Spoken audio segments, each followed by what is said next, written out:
Here we are.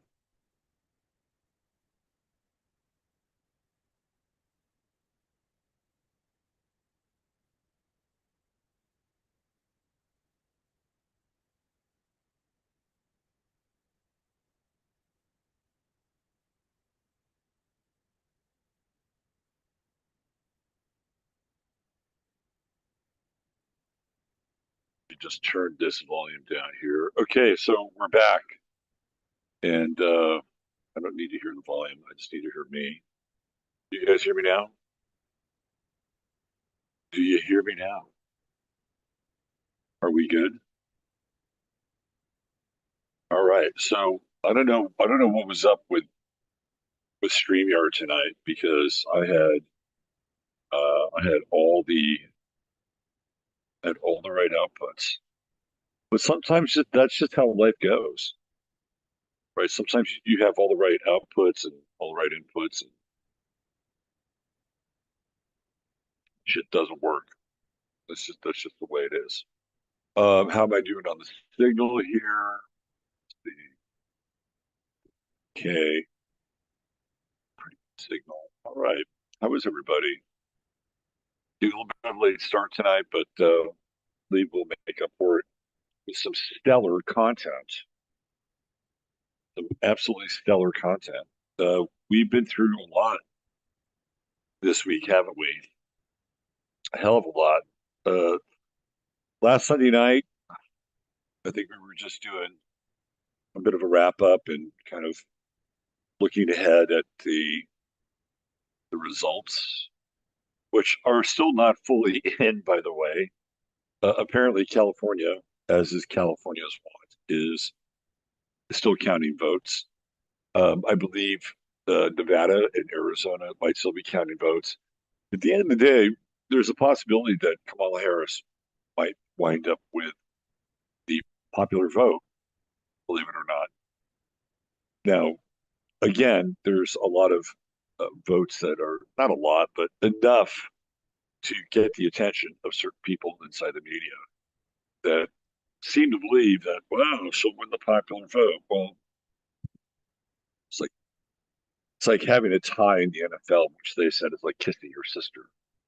Doesn't really mean a whole lot. Although there's bragging rights to having both the popular vote and the electoral college. Because that was the one thing that Hillary Clinton always brought up post 2016. I won the popular vote. I won the popular vote. If it wasn't for that damn electoral college, you wouldn't have won. And then you heard all of these, the chant and the chorus of let's get rid of the electoral college. That was a real big talking point after 2016. And now here we are, 8 years later. Uh, how do I want to start off tonight's show? Let's start with this. Let's start with a lot of astrologers were wrong again. More were right this time than in 2016, but a lot more there are a lot that weren't. I think Bill Stick Evers has a running list over on Twitter of all the people that had predicted that Trump would win. I was finally added to that list last week when I was able to show him a timestamp of my Sunday night show a couple of weeks back. He's like, "Okay, you're added." So I it's a list. We don't always want to be on a list, but it's a list that I don't have a problem being on. And it was a pretty good sized list in 2016. I guarantee you, that list was a lot smaller than it was this year.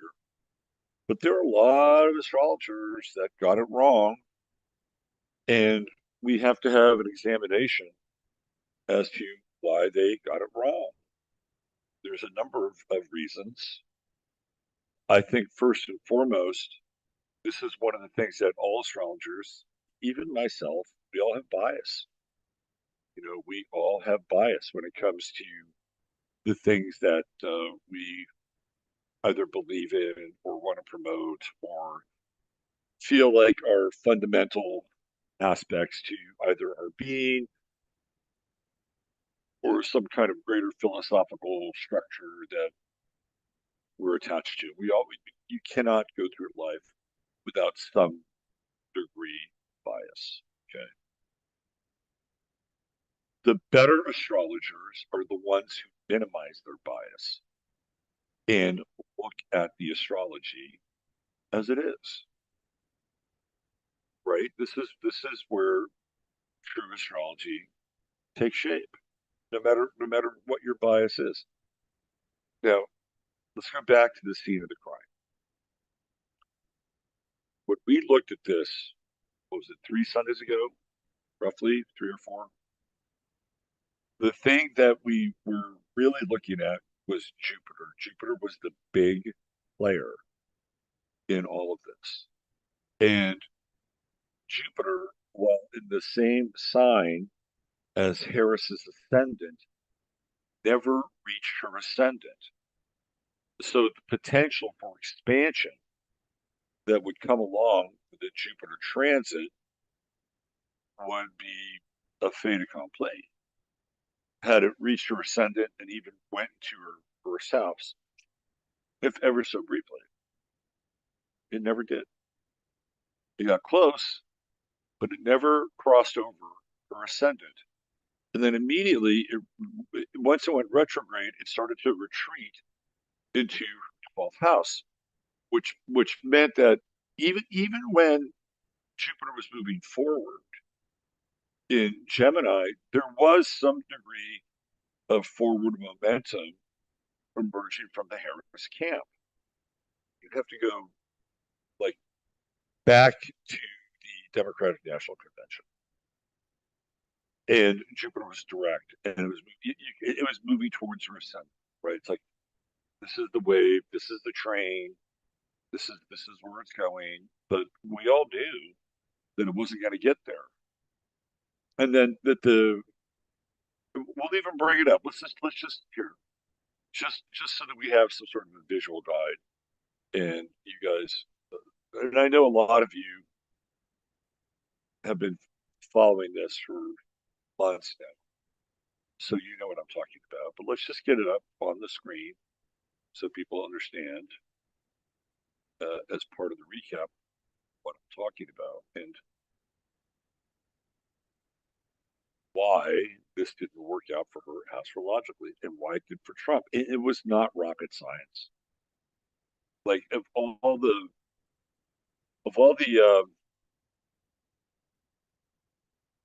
elections I've seen, this one was this one was easy.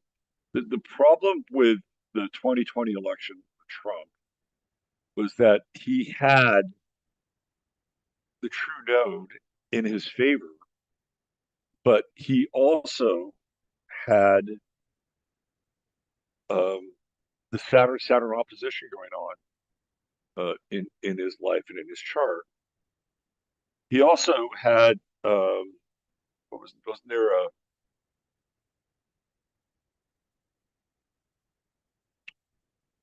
there was an eclipse that happened, I think, on his moon, and I think even on his sun, because we were in those Gemini Sagittarian eclipse cycles, and I thought that was problematic for Trump during that election process. That was pretty problematic for Trump. So let's bring up Harris's chart just to show you guys. We'll go over a little bit of review here. This is what we're really looking at. So here's the aforementioned Jupiter. It never, ever, ever crossed her ascendant. It didn't cross her ascendant. I think it got about as high as maybe 20, 24, maybe as high as 24. But then it retreated. So she got very close. The momentum was was rising, but then it started to retreat backwards. So Jupiter at its height before the retrograde was 21 degrees. So it wasn't even close. Well, I guess it was 3 degrees, right? But when you're dealing with such specificity, Jupiter needed to be at 24 or more to kick in and hit her ascendant and hit her true node. Now, there are people who decided to use whole charts, whole signs, equal houses, and that would have put Harris's chart at zero Gemini. If you're playing that game, it would have squared it up. Am I right? Yeah, let's do it. Let's not even pontificate. Let's just go right in, and then we'll do the chart type. We'll go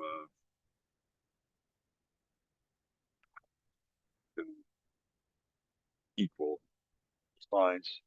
We'll go whole signs. Let's see what we got here. So if we go whole signs with Harris, she's yeah. This is what I'm talking about. Bring you into this. So this is what a Harris chart would look like for using whole signs, right? So here we would have Gemini at 0 degrees, and then we throw these transits in here, and we can see, oh look, here's Jupiter down here, right in her first house, and transiting Jupiter is at 19 degrees because it's retrograde. Remember, it never went past 21. But in this chart, she would have Jupiter in the first, in which case it would be advantageous, right? It would be very advantageous to have Jupiter on, I'm sorry, Gemini rising and Jupiter in the first house. But guess what? Whole signs loses out to Placidus. This is what happened.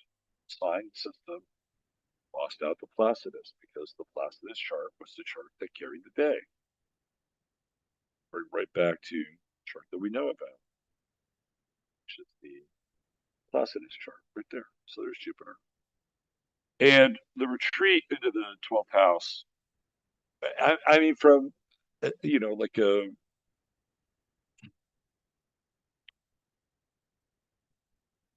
from a monkey works standpoint, like if you wanted to throw an election or you wanted to have some, dirty work, right? The 12th house and Jupiter retrograde would be an interesting transit for that. And when I saw that, I felt like, okay, well, she may not win on the surface, but behind the scenes, there would be things that they'd be doing that would perhaps uh, bring her more votes or attach votes to Trump in a way that would look like they were fallacious and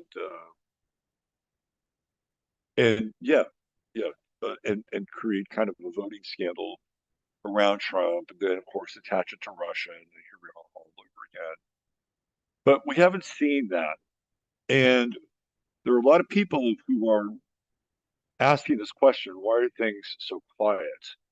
Why has there not been more outrage? Although we have seen a great deal of internet outrage, but why haven't we seen more? Well, that's not really true because there are some Democrats, quote unquote, whatever they are now. I don't even know what they are, but they've been rattling their sabers and, girding their loins, as they say, to go to war. You've just suffered a humiliating defeat. Where do you get the energy from? Like, how many times can one summon outrage in order to rally the troops? Like, you could only summon outrage once, maybe twice, because after that, the adrenaline just goes away. The other thing is you have to ask yourself who is the leadership of the so-called Democratic Party at this point. I've heard rumors that the Obamas have left the country. Whether or not that's true, I don't know. But in the light of everything that's happened, to me, that actually makes sense. It's a humiliating defeat for the Obamas. This is a couple who, if you just look at their lives on a superficial plane, they've never, ever experienced a true political defeat. Obama won 2 terms, went from quote unquote zero to hero right before our eyes. Nobody really knew who he was. His post presidency was often seen as kind of a golden age, believe it or not between people who had their eyes wide open, but there were people, these were, the people that I'm referring to would be like white liberals who saw Obama as the epitome of articulation, class, and a presidential manner. I mean, everything that supposedly Donald Trump isn't. The so-called left, especially the white left, saw Obama through that lens. And whenever they would hold Obama up to Trump, whose style was very different, it was almost repellent to them. And it's not because necessarily who Trump is, although they would certainly make a strong case for that. It's that he followed the heels of Obama, and they loved Obama. Obama could do no wrong. And now this is the greatest single political defeat the Obamas have ever suffered. Barack Obama had never lost an election until last week. Well, technically, he did lose an election against, who was it, Lorena Sanchez or whoever he ran against in Chicago for the older person position. And then they did a recount of the votes. And then once they did a recount of the votes, magically he got all these votes. So, oh, where'd all these votes come from? So he technically lost until they recounted the votes. But after that, he never lost an election. He won in a runaway as Illinois state senator uh, for a number of reasons. Uh, but when he was president, he won that. He won it. So he's never lost. Obama was undefeated. And for that matter, so was Kamala Harris. Kamala Harris had never lost an election. Now, when she was running for president, she pulled out of the primary, but that doesn't mean that she lost. She would have only lost if she had been Joe Biden. So you have Kamala Harris, undefeated. Guess who also never lost an election? Tim Walz. Anytime Tim Walz ran for public office, he never lost an election. Never. Not once. Not once. Guess who loses? Tim Walz. Now, we know that Michelle Obama has never run for public office, but she's been there with Barry every step of the way. So by proxy, she never lost. So let's just add this up. Kamala Harris, who never lost an election, lost. Barack Obama, because he was basically he. I don't think Obama wanted to be there. I think he was willing to have Harris, but I think he wanted a different vice presidential candidate. Nonetheless, they pushed him to go out and get votes for Kamala Harris. And he had been the brains behind the scenes in the Biden administration. So if you throw Joe Biden in there as a candidate, and it's really Obama, Biden, Biden, Obama doesn't lose that one either. Now, Joe Biden, on the other hand, even though I believe he won every senatorial bid, the 2 times that he had ran for president previously. He got pretty far down the pipeline and then dropped out. It wouldn't be a loss, but they they weren't really successful. He was only successful when he had a machine behind him, and that machine included Barack Obama.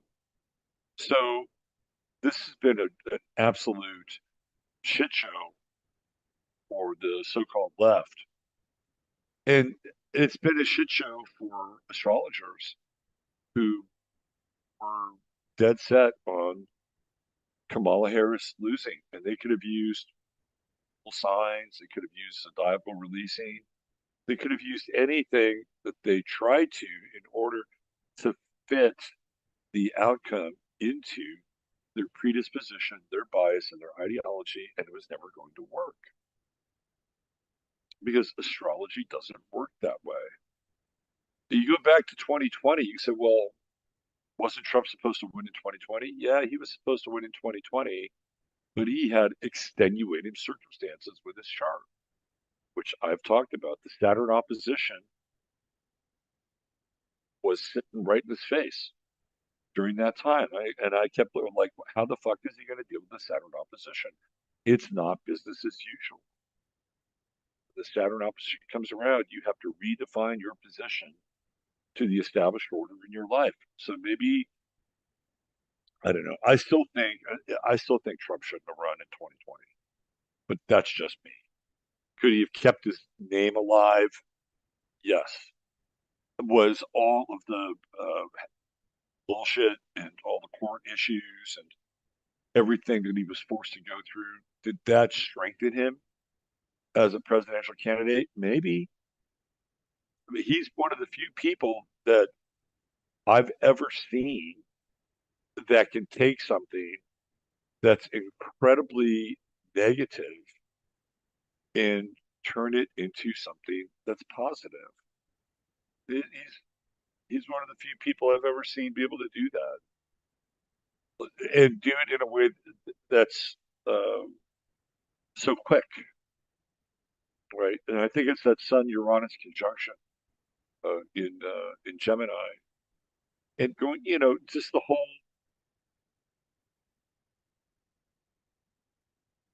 Joe Biden saying that the Trump voters were garbage, and then within a day, he's driving a garbage truck, and he's got a little garbage vest on or a little emergency vest on, and then he wears it like his likability factor. Whatever you think of Trump, whatever you think of everything goes along with his likability factor went through the fucking roof when he donned that vest, and not just the vest, but the story that went along with it. It was hilarious. So he has this very unique ability to turn a negative into a positive.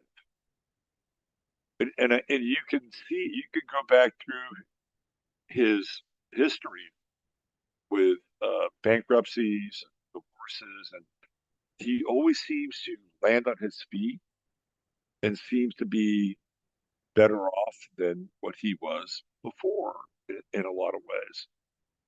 So the question then becomes, would Trump have been so successful in this election had he not gone through all the shit? I think even if Trump had decided that he wasn't going to run for president in 2020, they still would have done all this stuff to him. More than likely, right? Because they would have said, oh, we got him on the run now. Let's bury his ass. And at the end of the day, everything that he went through only made him more popular.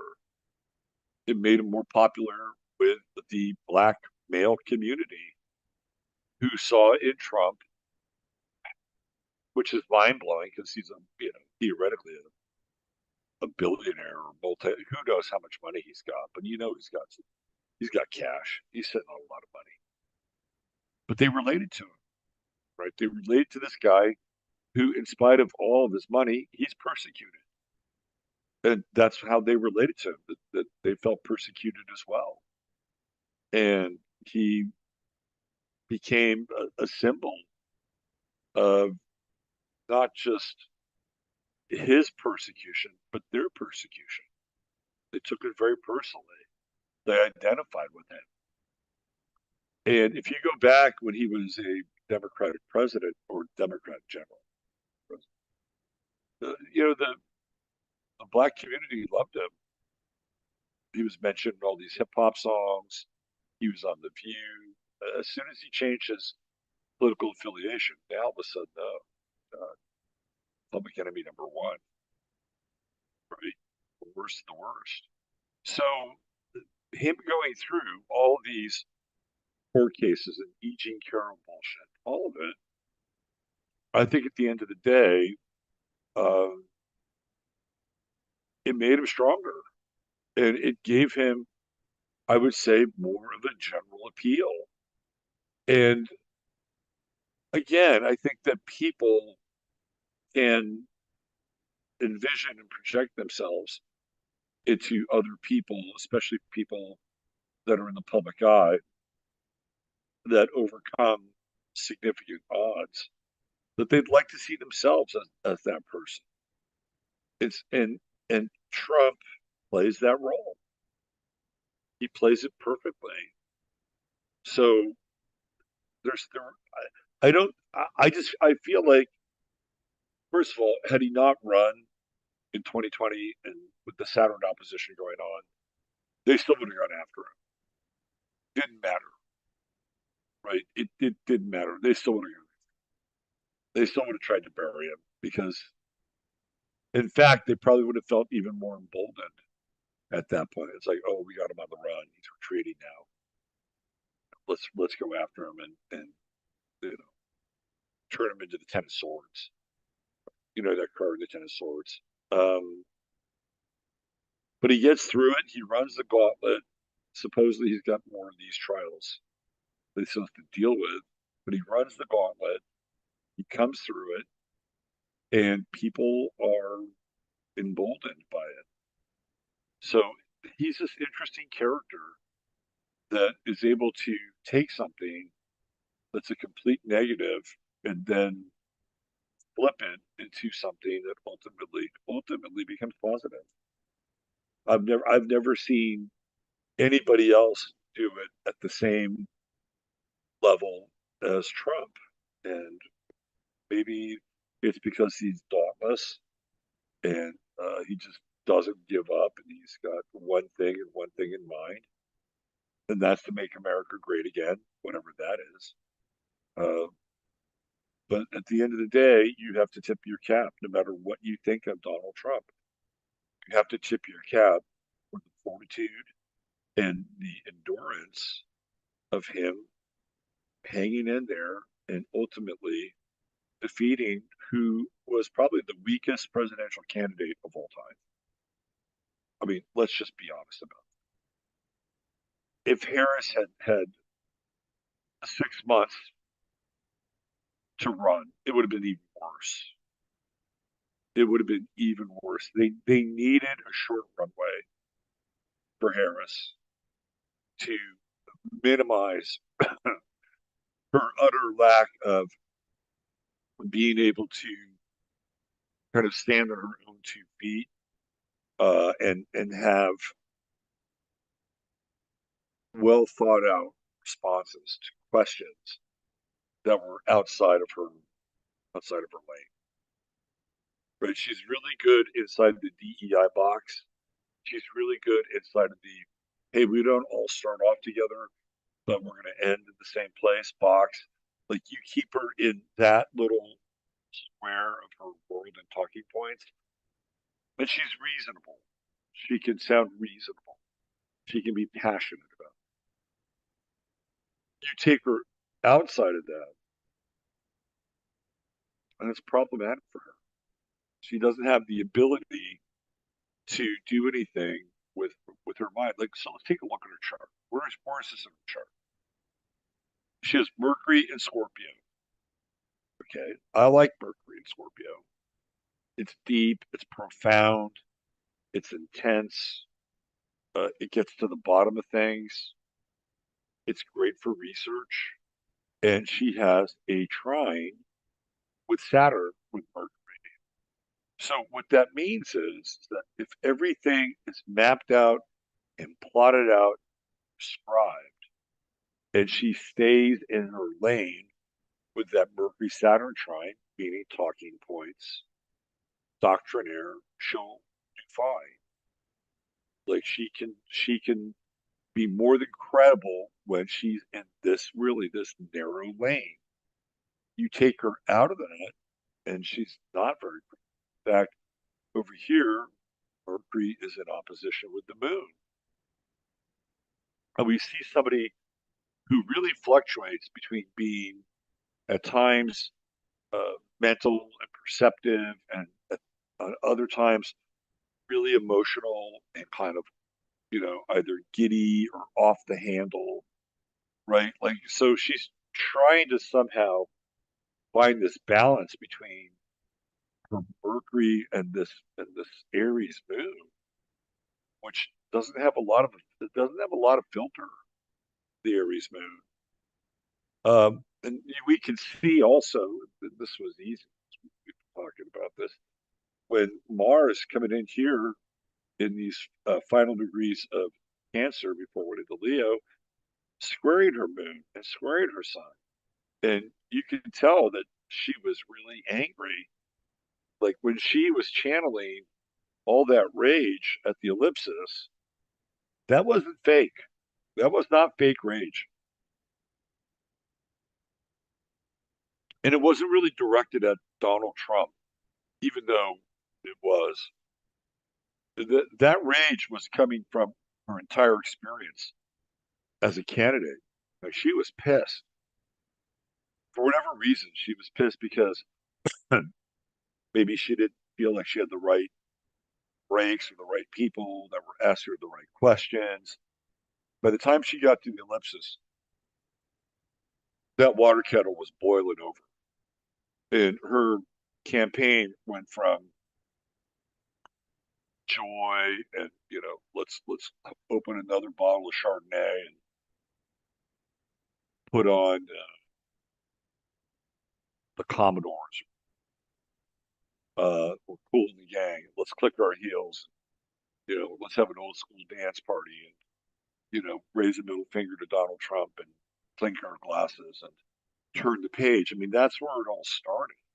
But it's not where it finished. Where it finished was this angry, scowling rhetorician. Meanwhile, by the time Trump is done, he's working at McDonald's. He's driving a garbage truck. Like Trump is having way more fun than Harris. See, do you see what I mean about Trump? He's got this weird ability to flop these, flip and flop these situations, so that by the time it's all over, he's way more fun to be around than Harris is. Like, who wants to hang out with the ellipsis version of Harris? Give her some hedge trimmers, and you know, then protect your gonads, please, because that's the feeling that people are getting at that time. Really fascinating. At the end of the day, I would say that Harris is a weak person, and astrologically, we can see it, right? That Mars Jupiter square, that's the happy, happy, joy, joy. Right? She's able to kind of tap into that. But then she has that Mars Neptune square, which is addictive. And I've talked about this square many times. And it usually has to do with people that have social anxiety disorder. They're not very good at being in public or being around other people. So what do? They will medicate in order to lubricate their ability to act and put their energy forward into the world. And so she has a Mars Neptune square. And again, the social anxiety disorder is born out of this idea that people with Mars Neptune squares quite often don't have a lot of confidence. And if they do, then it's usually some form of, I don't know, pumping up or fiction or something like that. Like something like what Muhammad Ali, he would talk himself into. being confident, right? And run across this with people with Mars Neptune squares. If they don't have the uh, sort of, if they don't have the medicine, let's say, to make them feel better in public, whether it's alcohol or whether it's Xanax or cocaine, ketamine, benzos, whatever it is, that Mars Neptune square, if you're not feeling real strong, then you're going to reach for the closest thing that's going to help you get over that hump. And what happens is that if you're on the campaign trail, you're going to do this again and again and again. And at a certain point, you'll develop an addiction. And it's the addiction that is a byproduct of a high degree of, I guess we'll mix some metaphors here, a high degree of low self esteem. This is what happens with Mars Neptune square. And I think we saw it. We saw it in action. And then that Jupiter Mars square, hey, let's have some fun, but it's also a lot of overcompensation.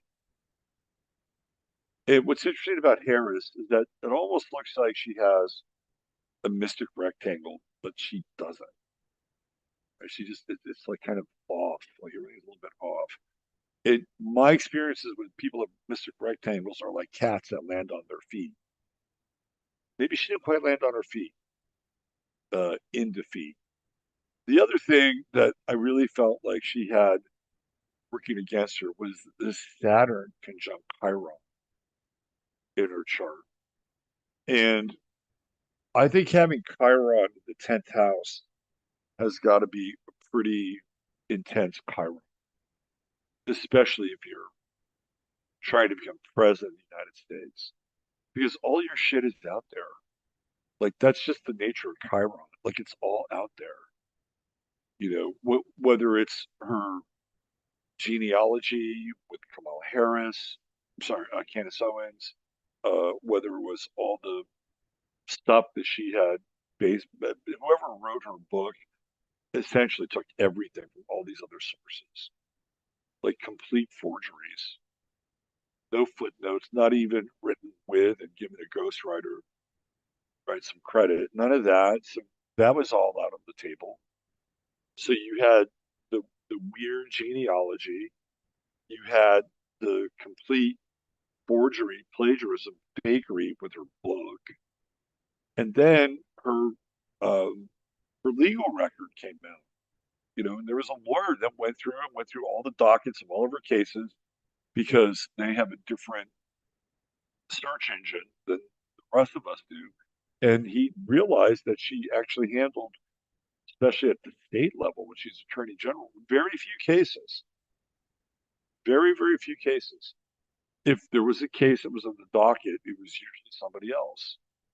There were very few cases that Kamala Harris actually handled personally, right?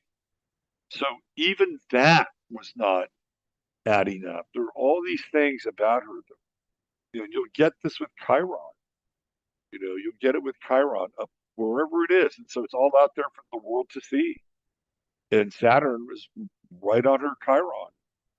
Right? So there's a lot of judgment. Saturn brings judgment. Now, if Jupiter was there, it would have brought forgiveness. Jupiter left Pisces a long time ago, right? So that's not what you're going to get. You're going to get judgment. And she has this Saturn Pluto opposition. That's really interesting too, because supposedly she's $20 million in debt from this campaign. And we were talking about that earlier today. Like, how does that happen? This is a campaign that took in close to $1 billion. And yet Kamala Harris is responsible for 20 million of it. And having to come up with the funds to pay it, right? Or at least they paid it and it came out. So how does this happen? Well, what I think is that they went out of pocket to pay for people like Beyonce, who didn't even perform. She just spoke. Um, Megan the Stallion, anybody else who like performed at a Harris rally. I believe those people were paid. And who else paid off to like put their steel on Harris? So I think that that money came out of personal account because what was it, the Share Blue people? That's the super PAC for the Dems. They get all the money, and there's other super PACs, but that's a huge super PAC. And then what the super PACs do is they distribute that money amongst the various Democratic candidates. So not just Harris, but the various senators and Congress people that were running during this election, they have to get a piece of the pie, right? So some of that went to Harris's account. A lot of it did, but Harris had to go out of pocket. So maybe those expenses weren't under the umbrella of either Sharon Blue or the DNC or whoever was running the expenses for her campaign, right? That's a whole different story altogether. But it is part of the story. She wound up being $20 million in debt. It's a lot of money, even and I'm sure Doug Emhoff has some bucks. Like, what's Doug Emhoff worth? Maybe he's worth about $50 million. I don't know, but that's a huge chunk. Harris isn't worth $50 million. I don't know. I don't know what her standalone uh, finances are like, but they're not like Doug Emhoff's.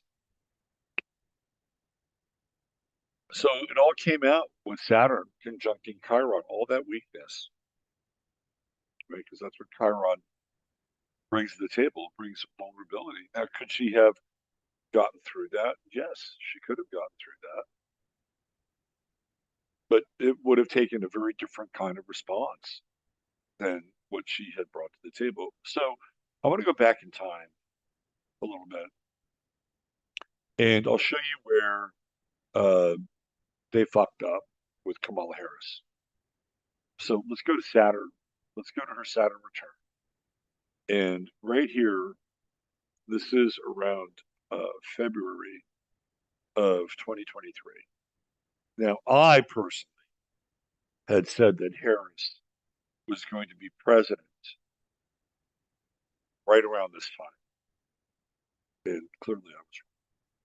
However, I do believe that there was a concerted effort to make her president because it was right around this time where we were reading about a major rift between the Biden camp and the Harris camp. And this is right around the time that Ron Klain was a longtime Biden supporter and deep insider.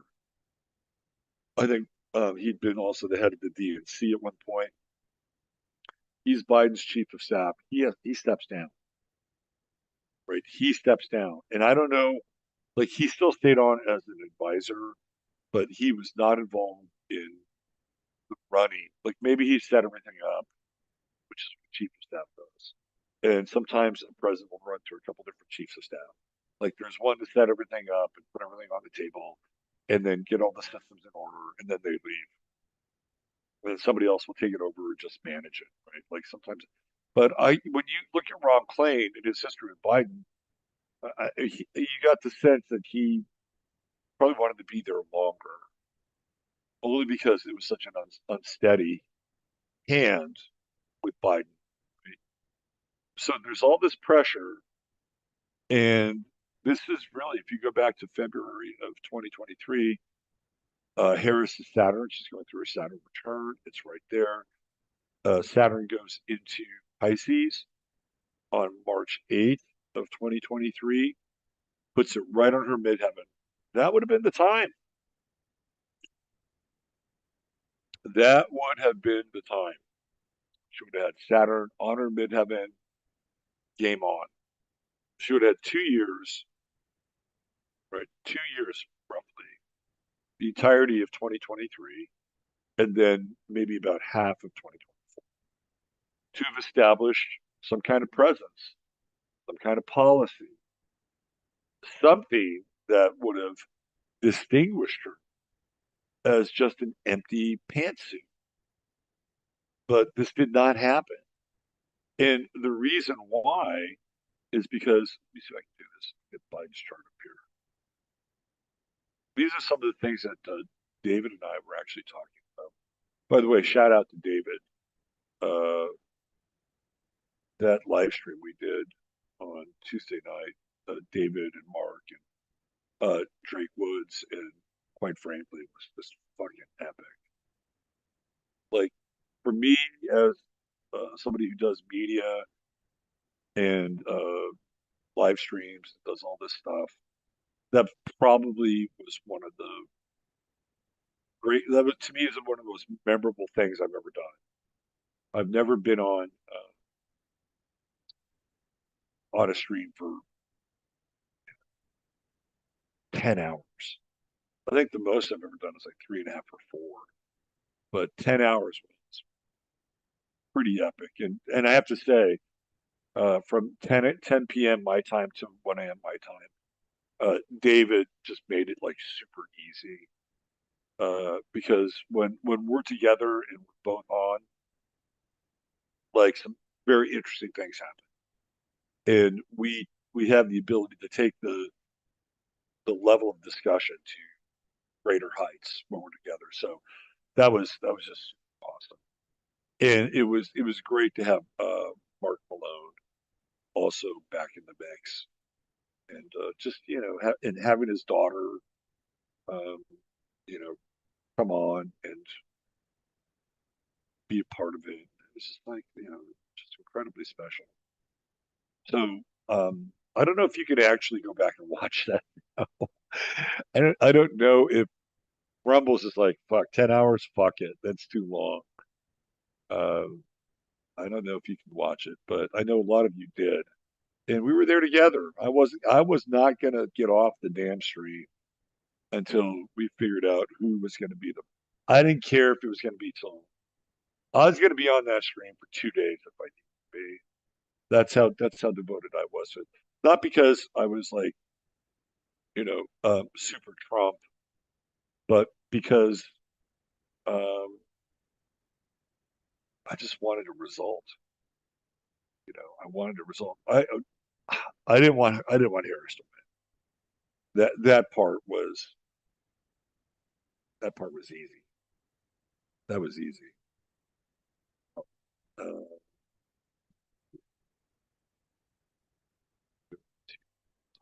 I have it up here. I just want to get it to you so you guys can see it.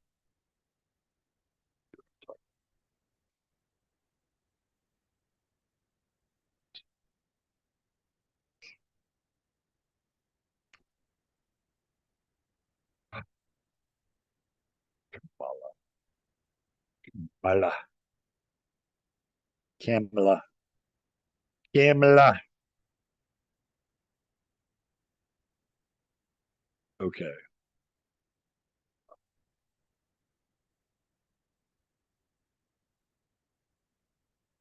So here's what I'm talking about.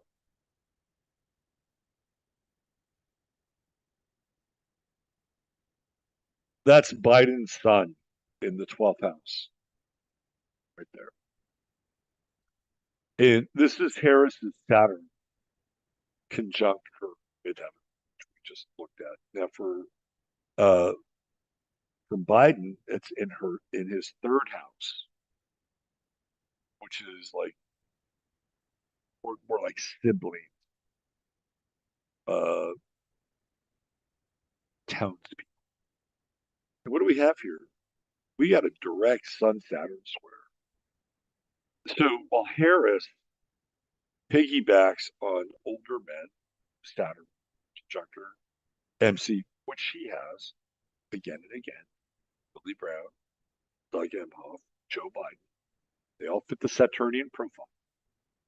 You have Joe Biden over here in the 12th house. Like, yeah, I'm not really down with this person. That's a fixed square. And you piss off Joe Biden and you piss off the Joe Biden clan, you're not gonna get a lot of love here. This is one of the other things that Harris had to deal with. You know what's also interesting is this South Node Saturn conjunction. And a lot of people will say, well, why did Biden take her on as a vice presidential candidate? Um, I know that there's like a lot of doubt around Harris's racial makeup, but it almost feels like there's some weird, like past life stuff with Biden and Harris, and it feels to me like we're definitely in uh, indentured servitude territory.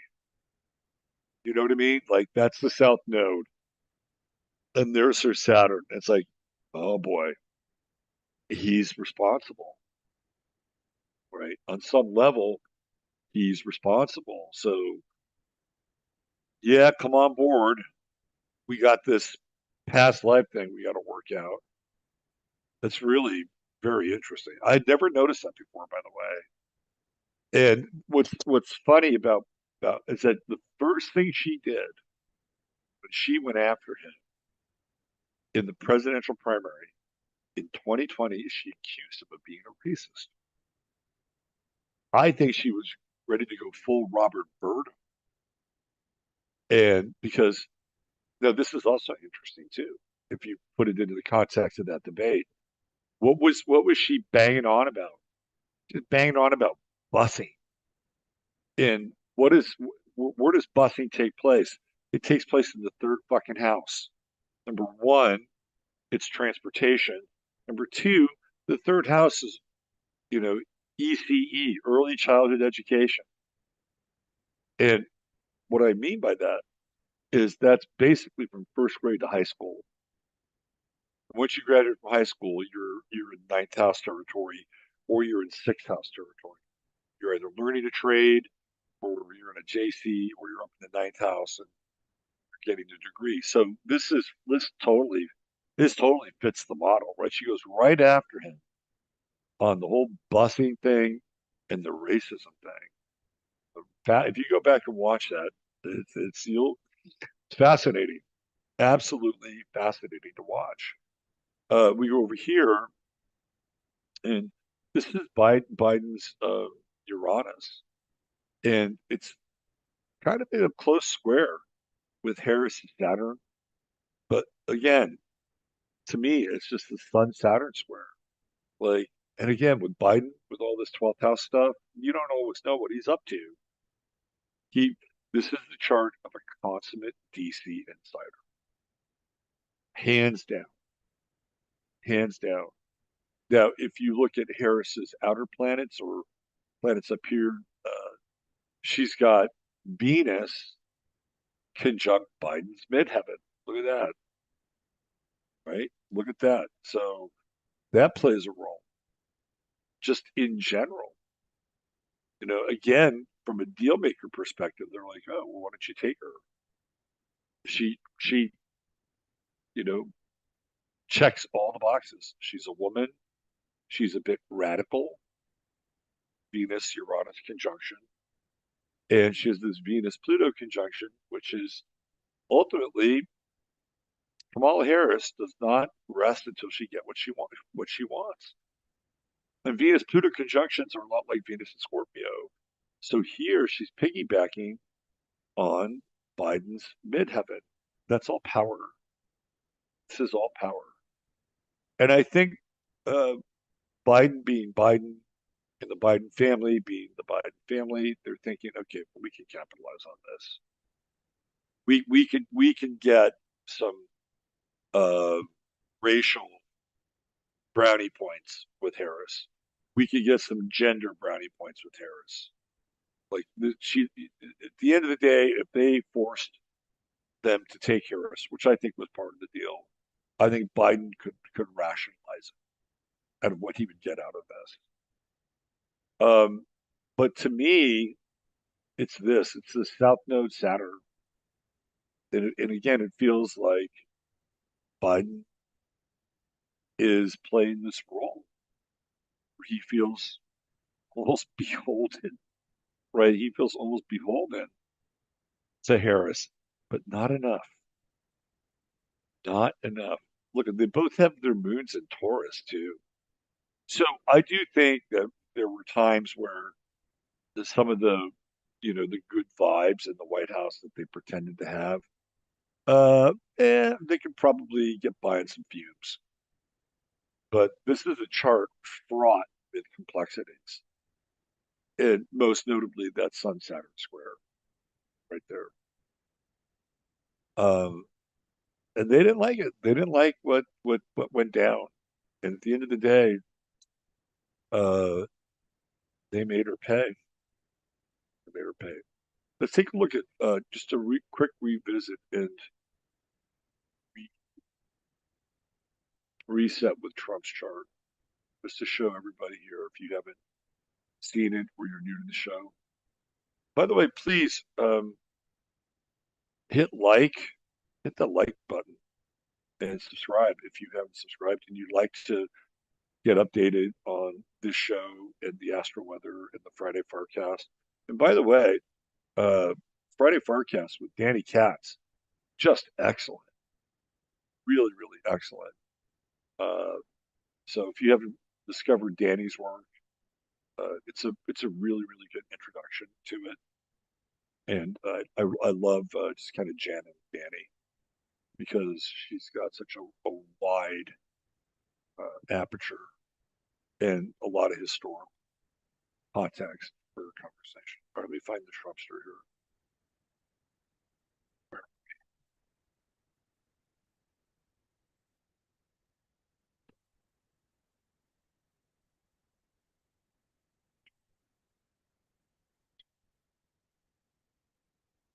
Go chart transits.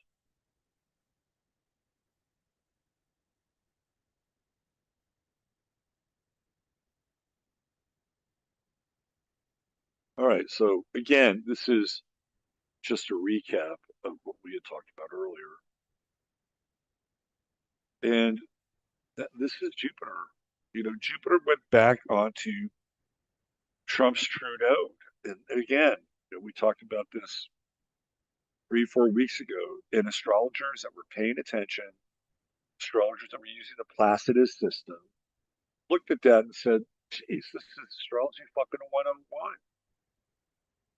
Like it's going back to where his true node was, nodal return in 2020, which did not net him the presidency. Okay, so here we go. It's a reset. And look what happened. It was a no-brainer. And Mars had gone through his 11th house and it had demonstrated his strength, right? It had demonstrated his strength. And it had demonstrated what's also interesting too is the whole garbage man thing is connected. It's really connected to the home because yeah, sure, garbage trucks will go to businesses.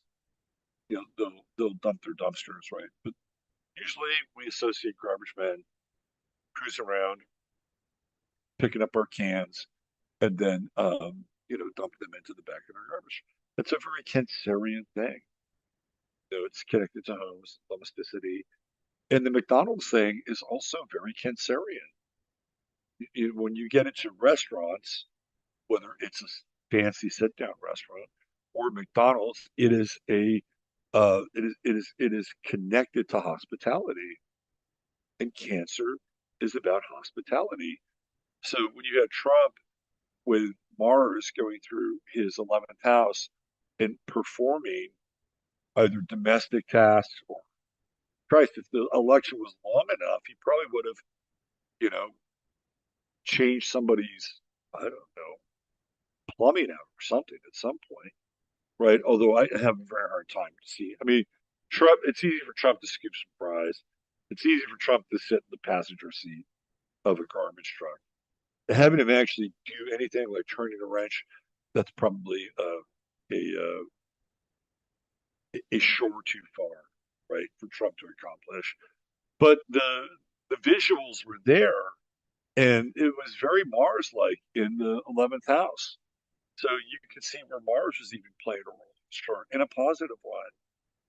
And we're about to go into Mars retrograde here, and it's going to go back into his 11th house, and this concerns me a little bit. And I think a lot of people are kind of on pins and needles about who Trump is going to put into his cabinet. Now, the first person that he uh, gave a position to is this woman, Susie Wiles. And I guess she is going to be his chief of staff. And all of a sudden, because Susie Wiles worked for a lobbying company called Mercury, I think that's an interesting name for a company since Trump is a Gemini and it's ruled by Mercury, right? That's her. That's the company she worked for, and they've had a lot of really big clients like Pfizer. So look, I'm not gonna I'm not gonna blame Susie Wiles because she company that had Fortune 100 clients, right? I'm not going to blame her for that because that's business in America. It's like it's. You remember the movie Patterns? Remember we watched Patterns, or and then we broke it down, and there was the Ed Begley character who was a kind guy, good guy, a guy that was you know had a place in his heart for the common man, right? And he was the worst thing for the business. It, and he was the worst thing for the business because he was an impediment to the business. He was a speed bump, and he was somebody from a different time, right? Like this is the way it is. You could say, well, we've lost touch with the, the human experience. We lost touch with the human experience once we started to migrate out of our tribal existence. Um, Anytime we move into large groups, it's very hard to maintain this, idea of humanity towards one another. And I'm not shitting on it by any stretch, because in our own lives, I think it behooves us to have that to the best of our ability without becoming doormats. Um, so then there's the other character, and the other character played by was it Van Heflin, and Van Heflin gets into this moral dilemma with the owner of the company, and he doesn't want to work for that company because of you know what he saw happen and the so-called indecency and whatever, right? And then the owner of the company says, "Well, what are you going to do? Where do you go from here? Are you going to go get some job at some 10-cent firm that you're going to feel good about?" And he said, "You're going to learn more here with me than at any other place you'll ever work at." And then the Van Heflin character is so pissed off at him. He says, "I want you to put in the contract that I can, if I want to, I can haul off and hit you." And he says, "As long as I can do the same thing back." And then they're on the same page. So the reason I'm bringing it up is because, and again, I'm not going to sit here and bail water for Susie Wild because she worked for a company that had Pfizer as a client. She's working for a company that has Fortune 500 clients. It's it's business in the 20th century, business in the 21st century. I'm not gonna demonize her for that, right? And if she is everything that Trump says she is, she helped run his campaign.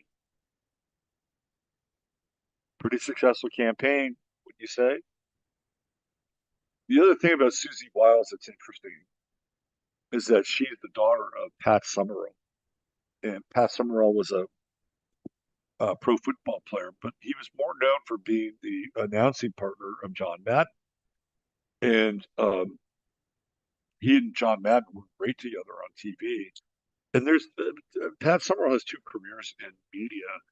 The first part of his career is with this guy named Tom Brookshire, also a former pro football player. And Tom Brookshire and John Madden were party dudes. You go back and you look at some of the shows like This Week in the NFL that they did together. They're wearing blazers and turtleneck sweaters, and these guys are out going from town to town, covering these games, getting smashed, banging chicks, fucking up their marriages. And eventually, Pat Summerall hits a wall, and he becomes a born again Christian and stops drinking. And that Pat Summerall is the one that we get with John Madden.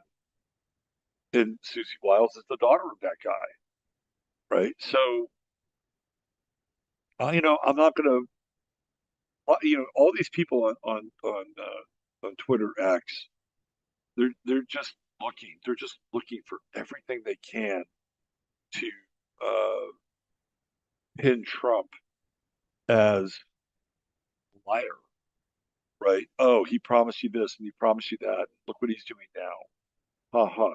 Weren't you fooled? Weren't you fooled? And they're waiting with bated breath for all this stuff. Now, Trump's Mars is going to retrograde and go back into his 11th house. And I think this has a lot more to do personally for Donald Trump.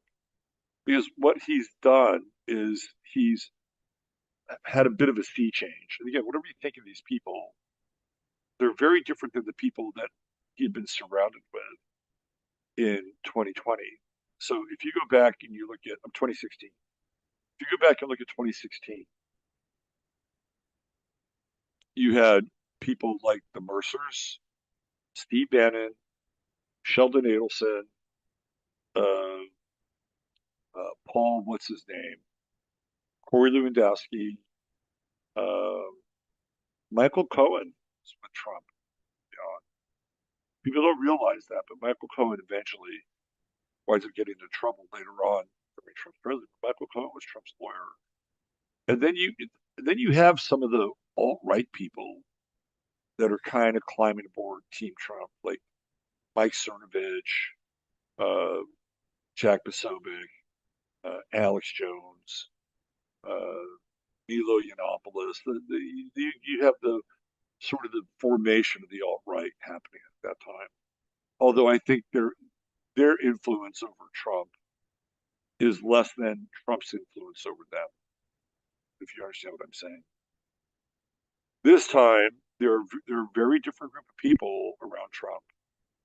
Uh, you have Tucker Carlson, who's managed to play this interesting role between being a journalist and kind of an advisor. Like he's really towed the line in an interesting way. Tulsi Gabbard, Robert F. Kennedy Jr., and Vivek Ramaswamy. This is a whole new group of people that are beginning to surround Trump. And it'll be interesting to see if Trump makes use of those alliances, or with Mars retrograde, he goes back to the well. Now, he has said that he's not going to bring Mike Pompeo on board. Well, we'll see. We'll see about that. So this Mars retrograde is going to be very interesting.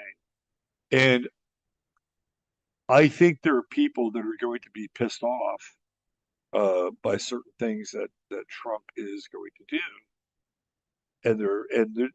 They'll be pissed off on both sides. Like, is everybody going to be happy? No. No, it's going to be a very interesting coalition on the Trump side. And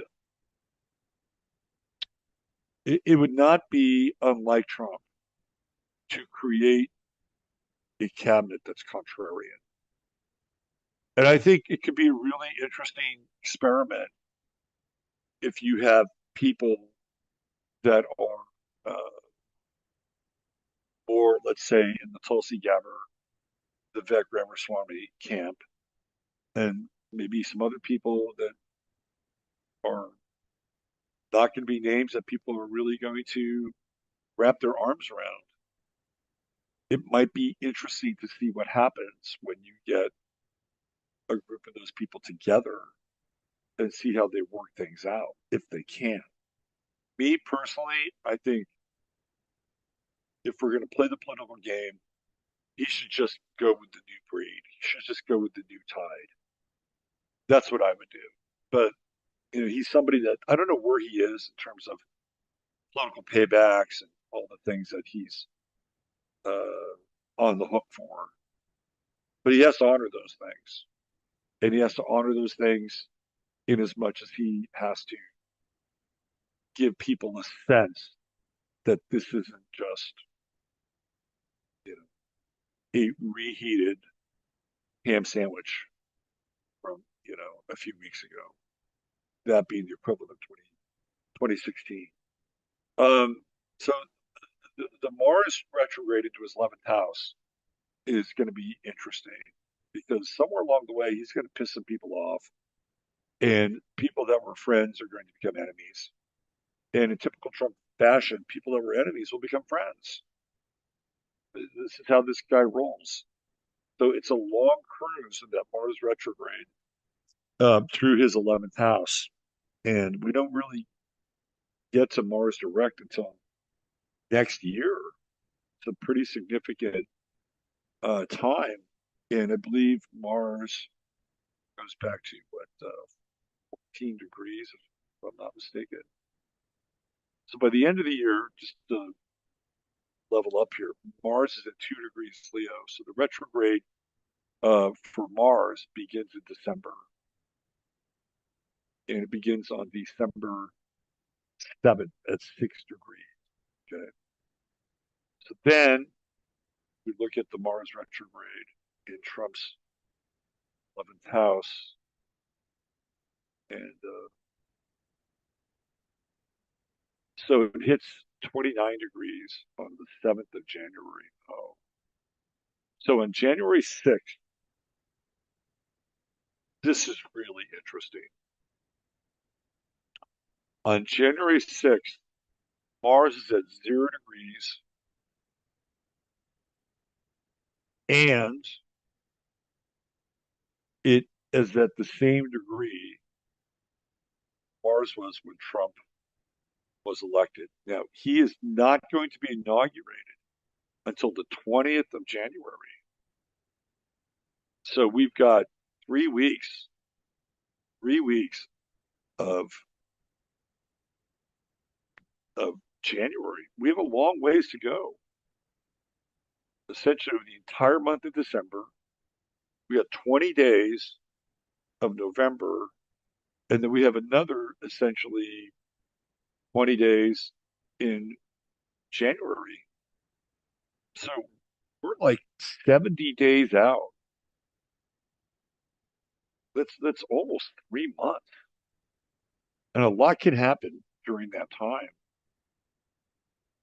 So by the time he gets inaugurated, fingers crossed, Mars is retrograde at 24 degrees. You guys see that? Right? All right, so here we go. Mars at 24 degrees is right there.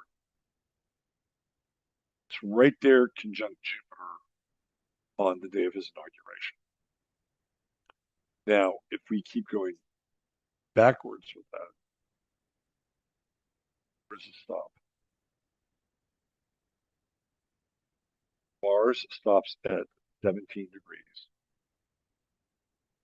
And it's going to be right here, just before Saturn in its chart. So Mars is going to retrograde and conjunct with Venus, going to retrograde, and it's going to go over Saturn. It's going to be 17 degrees, and it's going to come in and it's going to square Jupiter, right? And Mars Jupiter squares. Remember, anything with Jupiter opens up the potential. It's like let's roll the dice, right? And then it moves forward. Then Mars moves forward, comes back again, and hits his Saturn and hits his Venus, and then it ducks into his 12th house. So this is a really interesting time for Trump. And David and I looked at that Mars Pluto conjunction at 10 degrees. And that's going to be what, April, May, May 11th. May 11th, that's when Mars conjuncts Pluto in Trump's chart. It's a heavy transit, right? It's been there before every 2 years, but we're dealing with this retrograde cycle again. It's not your typical Mars.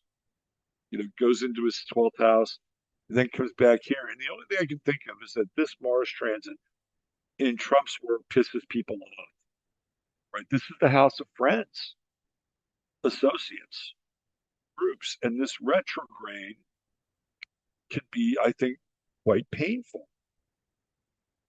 For some people, it's going to look like he's going back and going back on his back on his promises. And there's going to be a litany of people that are going to point their fingers and going to say, see, I told you so. I told you so. I told you so. Right? But it's not the end of the story. It is not the end of the story because Mars has to go direct and come back again. And I think that the appointment process is going to be um, trickier, trickier than people may want to understand from this juncture. I think there are some people that will line up and do it in a heartbeat, and there are other people that won't want to do it. But again, my sense is that you're going to get a lot of blowback. See, I told you he's going back. Look at all the people he's picking. Why would you do that? Why would you do that? Why would you believe this? And then it goes forward, and there's a bit of a different story, a bit of a different telling of the tale. And let's just have an adult conversation here. We've gotten to this point with our country where our country is sick. It's a sick country. It's physically sick. People east, they're not healthy. And certainly we can blame food and lifestyle on a lot of that, right? So we're just not well physically. We're also not well mentally as a country. I mean, we're watching the fallout of dire mental health conditions. And I don't know what the answer to that is. I don't know what the answer to having a large swath of our population be so out of touch and fragmented that they're just absolutely losing their shit again. I mean, you, okay, we had a discussion on my show, may not have been this one, but it's like, well, the question was, what happens if Harris wins? Are you ready to deal with that? How would you deal with that? What would your mindset be like? How would you handle that? Right? It's like, okay, well, maybe you should think about it. Instead of hoping for the best, maybe you should think about how your mindset would be and how you could kind of move along those lines, right?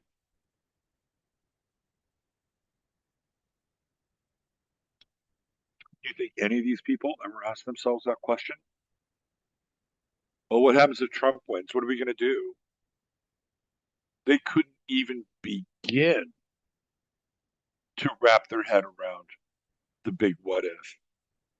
There's no fucking way. Because if they went there, they would lose their shit. They would lose their shit before it even happened. They would have to find something to comfort them so they just get to sleep at night. So they're not even going to uh, they won't even besides wrapping their arms around it, they'll, they'll be blocks over hoping to never see that thing.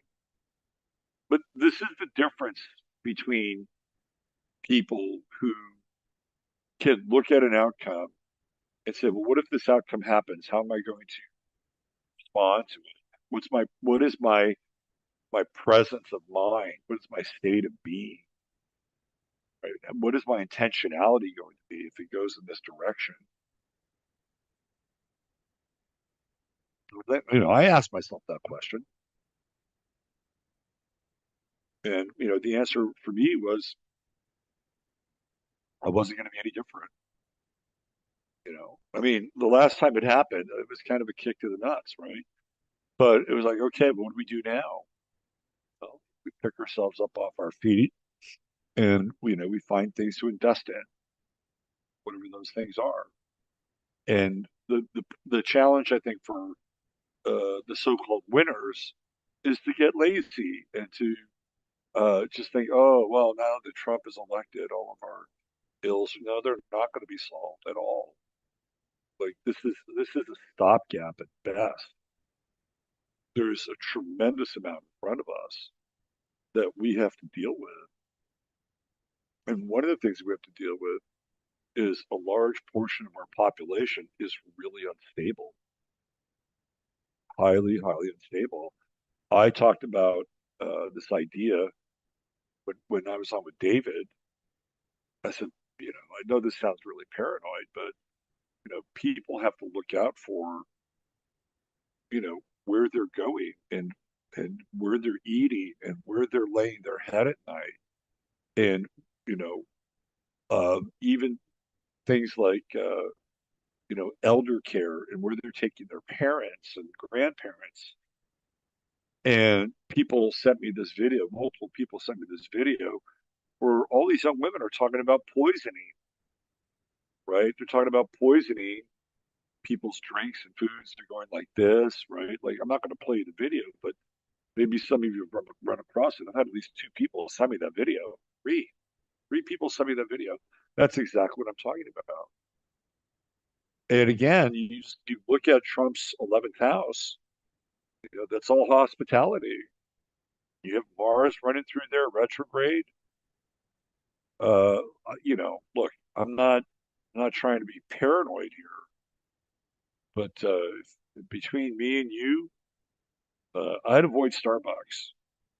Just saying, just saying, I'd avoid Starbucks because I remembered this thing that happened last night. Because that's one of those weird neutral spaces where you just don't know who is making your coffee drink. Let's put it that way. But then this is what we're dealing with. We're dealing with a really unbalanced portion of our society that's mentally ill. I don't know what to do with these people. They're mentally ill, and and look, the mental illness isn't just people losing their shit on TikTok. The mental illness is also with people like Rachel Maddow and this woman who I did a complete deconstruct on this very long Substack that she had written, and she got 90% of it wrong, filled with lies, half truths, uh, you know, things that were framed so that, of course, the people that would view Donald Trump and the so-called right as fascist and racist and misogynist, it would look that way. And it's dangerous. Like, it's really, really dangerous. Well, then they'll come out and say, well, this is dangerous and that's dangerous. And you're, no, when, look, this whole January 6th thing aside, and I think we all know what happened there. I think we all know what happened. Okay, January 6th aside, most Americans, and I'm putting quotes around it, most Americans, when they dealt with the defeat of Donald Trump in 2020, the ones who wanted Donald Trump to win, did we freak out? Did we scream? Did we yell? Did we throw temper tantrums? Right? Did we go down to City Hall and start knocking people off because it looked like they were Democrats or liberals? No, we didn't do any of that. It was, it wasn't fun, and I'm not even sure it was fair. In fact, I know it wasn't fair. I'm just being algorithmically correct. Uh, but we took the L, right? We took the L. Didn't like it. And again, I look, I didn't like it because I didn't want to have 4 years of Biden and Harris and Obama running the country from the fucking basement. I didn't care who the previous president was. I didn't want those people, right? And it would have been interesting to see Trump get a second term. That's again a different discussion. We took the L, and I'm not sure what we're going to do with these people because maybe they'll just self deselect. I mean, it's clear that a lot of them are not going to breed. So I actually had this vision of them all sort of like living together, you know, and having their own weird little community where they all have shaved heads. They've all had hysterectomies, and they just eventually die out, right? Like that. This is what ultimately happens, and it's very weird, but I can see that. Somebody's trying to call me.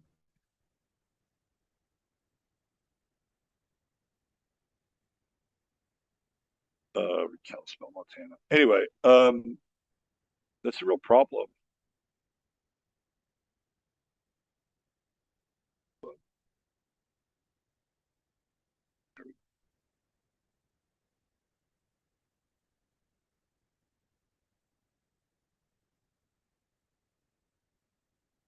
anyway, I apologize. So yeah, just because we elected Trump or people elected Trump, it doesn't mean that this thing is over, that all of our problems are solved. No, far from it. There are huge global issues to attend to, and uh, we have a real mental and just like Donald Trump, we're dauntless. We're back on the case. Um, I think the challenge here was my power supply. So we're still kind of operating at a power deficit. Anyway, oh God, I hate it because I was just getting into a flow here. Let's take a look at, and I hope people find this again, but let's take a look at the U.S. chart because I think the U.S. chart might provide us with some.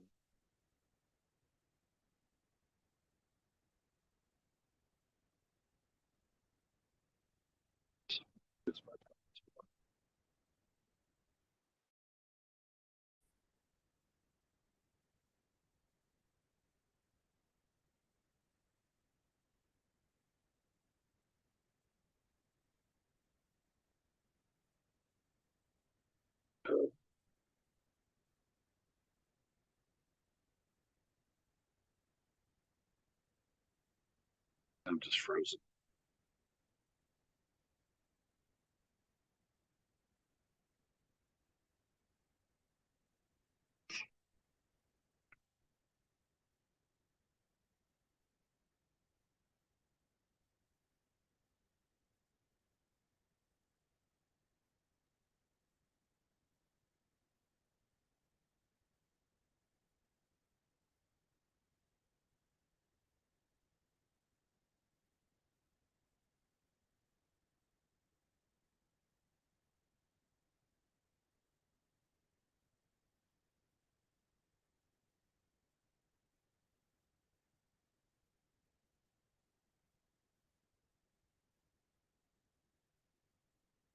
All right.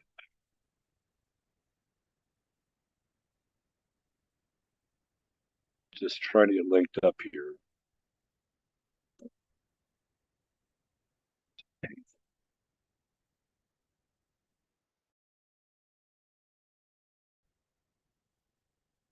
Painful, painful.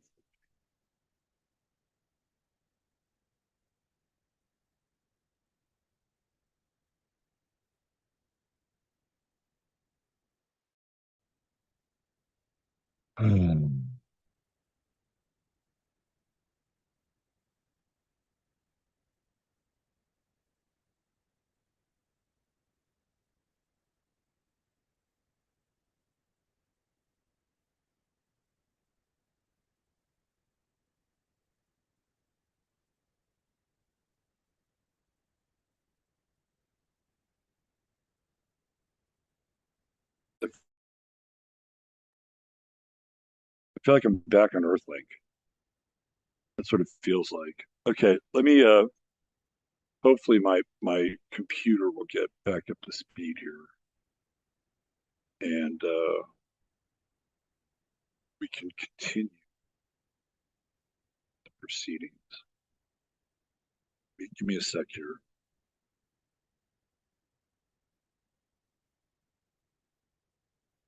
And if you hear me, I apologize for this. Right, I'm getting a little bit of traction now. So why don't we try this?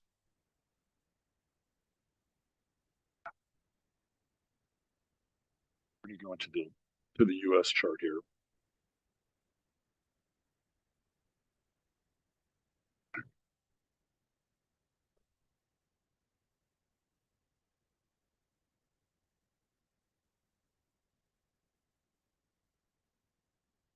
All right, and hopefully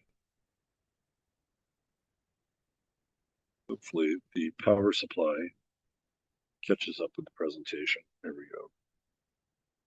So let's take a look at the U.S. chart for a second. This is it right here. This is known as the Simply chart, and it's the chart that Ebenezer Sibley, I think that's what his name was.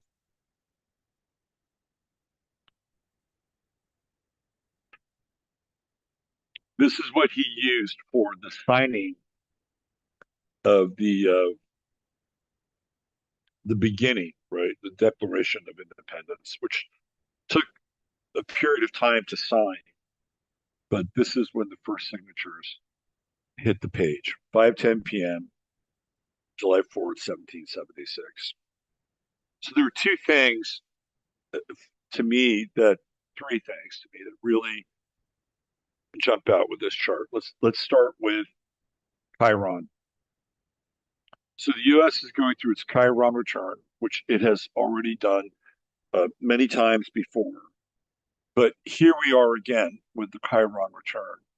And one of the things that I had looked at for a long time with this Chiron return was gun control, right? Because Aries represents things like firearms and the martial use of firearms.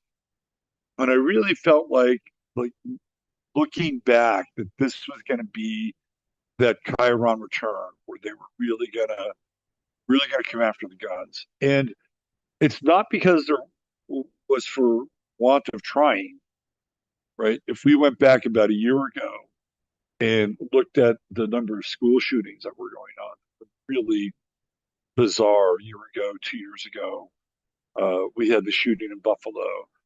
We had the shooting here in Texas. We had another shooting in Illinois, right? And they all had these very strange, the shooting in Tennessee, in Nashville, and a lot of the people that were doing the shooting seemed very confused about who they were, if you know what I mean, right? So we had this rash of shootings, and it really felt like, oh, here we go. There's another cascade of gun control coming, right? And then I think one of the big problems for that was this manifesto that was leaked out uh, in this Nashville shooting.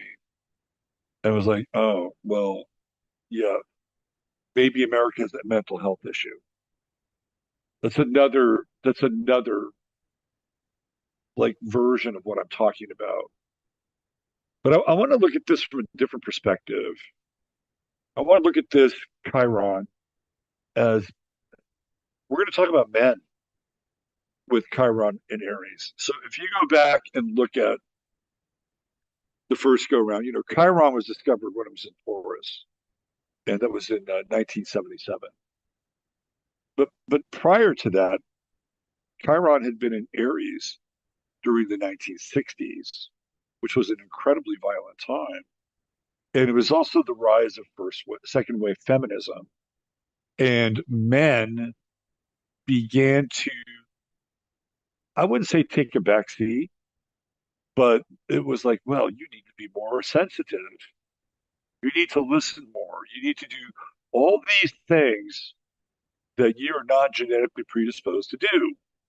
Then, maybe there were some things in there that men needed to learn, right? But that was the beginning of tilting the scales further and further and further into a particular direction, where eventually this metastasized with the arrival of Chiron and Aries. And guess what? The Me Too movement, right? So the Me Too movement is almost like fourth or fifth wave feminism. But the difference now is that the second wave feminism began with Chiron and Aries. But now there's a shift in the axis. And Chiron and Aries feels much more like the reemergence of men versus the emergence of women that were more like men in the late 60s, right? When that second wave feminism started to hit. And so what we're seeing now with this Chiron return is the idea that uh, men are more willing to take their place amongst the ranks of men again. And I do think Donald Trump has something to do with this. So if again, look at the black male community, they voted, I think the number was one out of every four black men in an urban environment voted for Donald Trump, which is huge. There's a 20% upsurge in votes from black American men with Donald Trump. You have the rise of the quote unquote Latino vote, right? And the Latino community tends to be what? Very macho. It's a very interesting culture.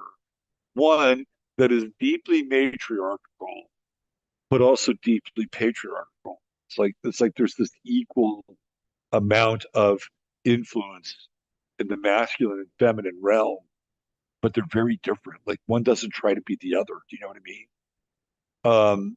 And so they come out much stronger than any other president, any other Republican president in history.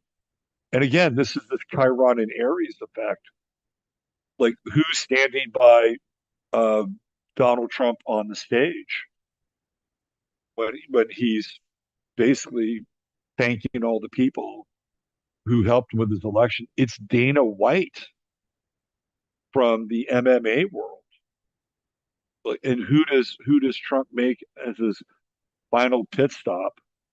It's Joe Rogan, who has appealed to young men for better or worse. We're the better part of a decade now. The Joe Rogan experience has been on for a while, right? So, then you have kind of the insertion of Barron Trump and his buddy Bo Loudon, who are out there to get the Gen Z vote. You get somebody like, Donald Trump goes on Theo Vaughn, who's a dude and a very flawed guy. He'll admit it. He's had his issues with drugs. And so, to me, the Chiron return in the United States is the rearrival of men. And not just men, but also when you go back and you look at like a lot of Gen X charts, okay, You're going to get either Chiron in Aries or Chiron in Taurus. And this is the group that carried Trump. It's Gen X. And a lot of Gen Xers have that Chiron in Aries. And a lot of Gen X women have Chiron in Aries. And so were they able to be strong enough to stand up and say, I'm not going to vote for this person, even though there are people that are within my orbit that are putting a lot of social pressure on me to make this vote. So the Chiron return for the United States is a very interesting Chiron return. It's not what I thought it would be, and in fact, it's turning out to be much more, for lack of a better term, masculine. Not male but masculine in terms of its uh, input and expression. So that's the one thing that really jumps out at me. The other thing that jumps out at me, and this does get into the realm of like mental health, and it's Neptune. And we have Neptune down here at the final degrees of Pisces. And we've been going through kind of this Neptune opposition in the chart for a while because the US Neptune is at 22 Virgo, which is in its detriment, right? So we for the last, what, like 6 years, we go through this Neptune opposition. And it's been really clear that we've been going through it. And the third house is all mental, right? It's a mental house. It's Gemini's house. As a country, we've had Neptune going through here, and it can be very, very confusing, very incredibly confusing. Um, Now we're headed into this territory that is going to be really significant, really, really significant. When Saturn and Neptune move together into the U.S. IC, boy, the times there are changing. The makeup of the country is going to start to just radically alter, radically alter. It's really interesting. And we've been here before, right? Like the last time Saturn was in Aries in the US chart was around like 99, 2000. What happens then? We go through a lot during that time. We go through a lot. We go through like Y2K shit, the stock market really fucking tanks. And but the thing that happens generally when Saturn goes through the fourth house is that in an individual's chart, the individual will move 99.9% of the time, the individual. And that Saturn is coming into the U.S. fourth house. Now, did we move in 99 and 2000?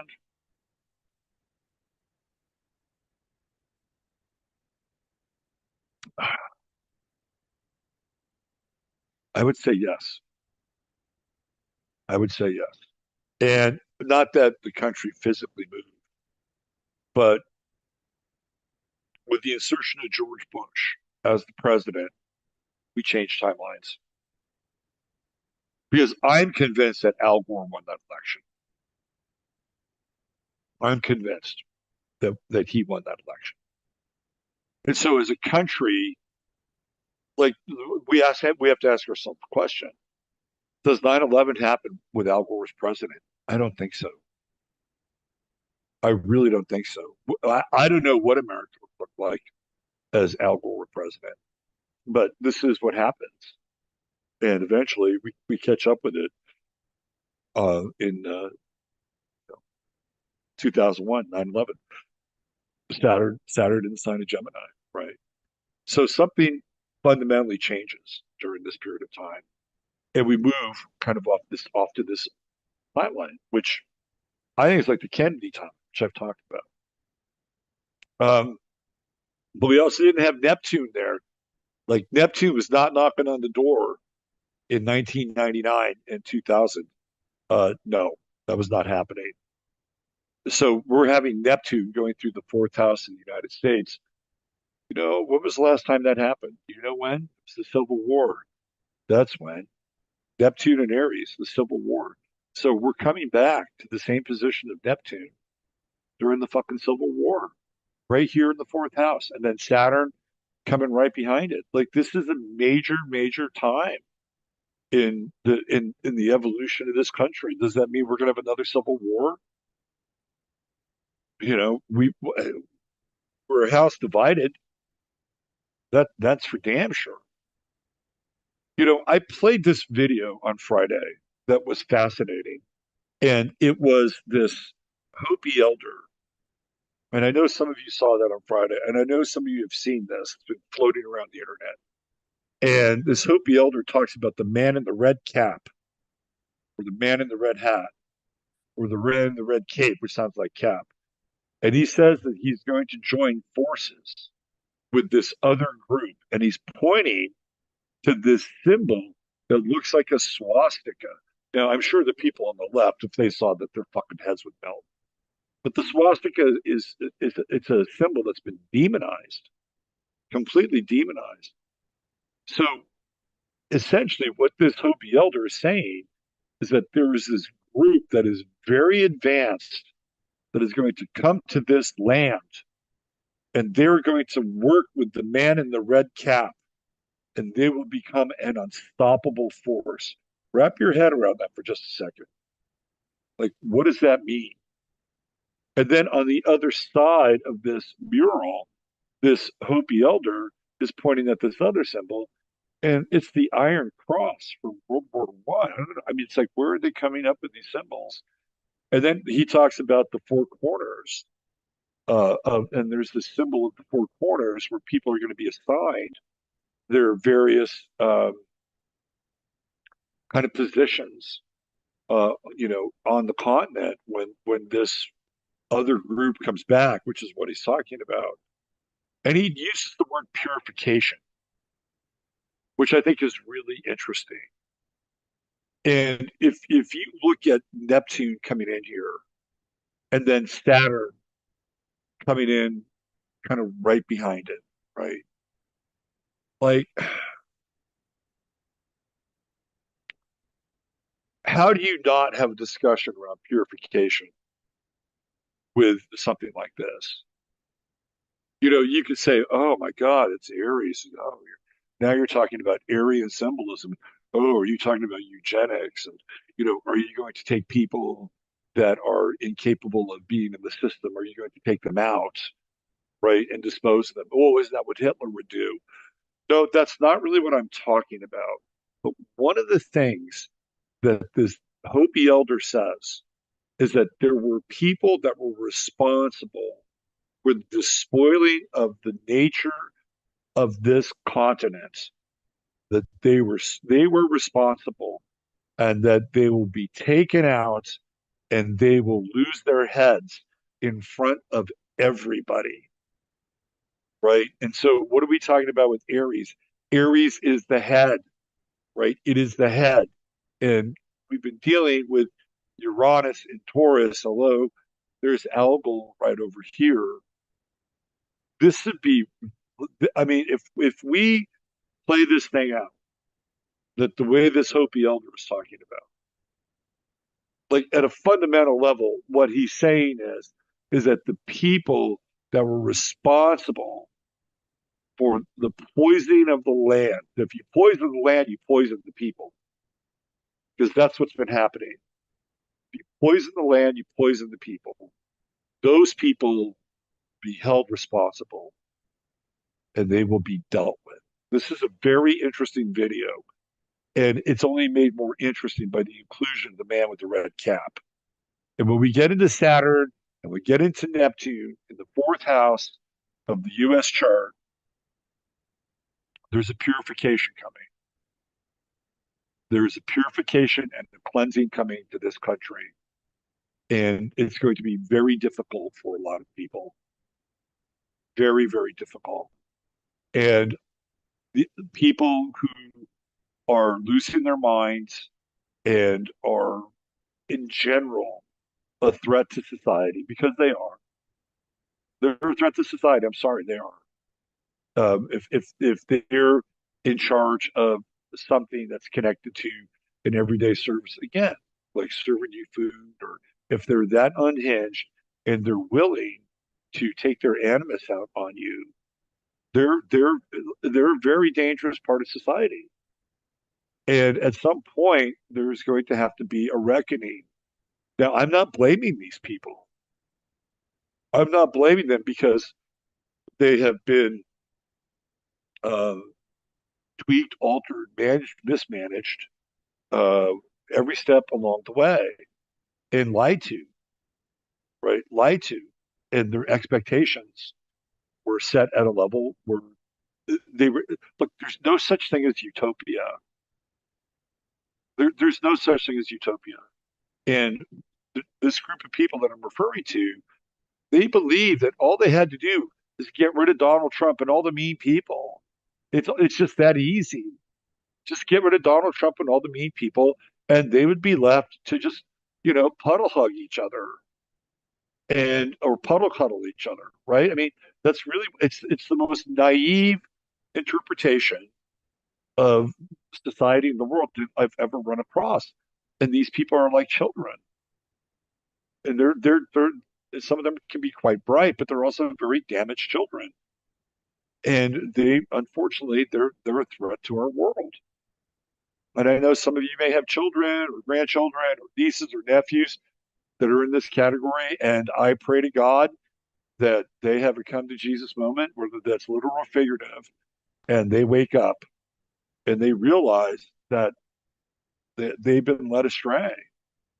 And I'm not saying that they should drink at the trough of Trump just to make it all better. No, no. Like they need to find their own path in their own way, right? Maybe they go follow Derek Bros or whatever. They go off and start their own little continent, their own little land. But we're not going to get through this time ultimately unless there's a purification. And that purification is coming. It's coming. It's Neptune in the fourth house in Aries, Saturn coming right behind it. It's judgment.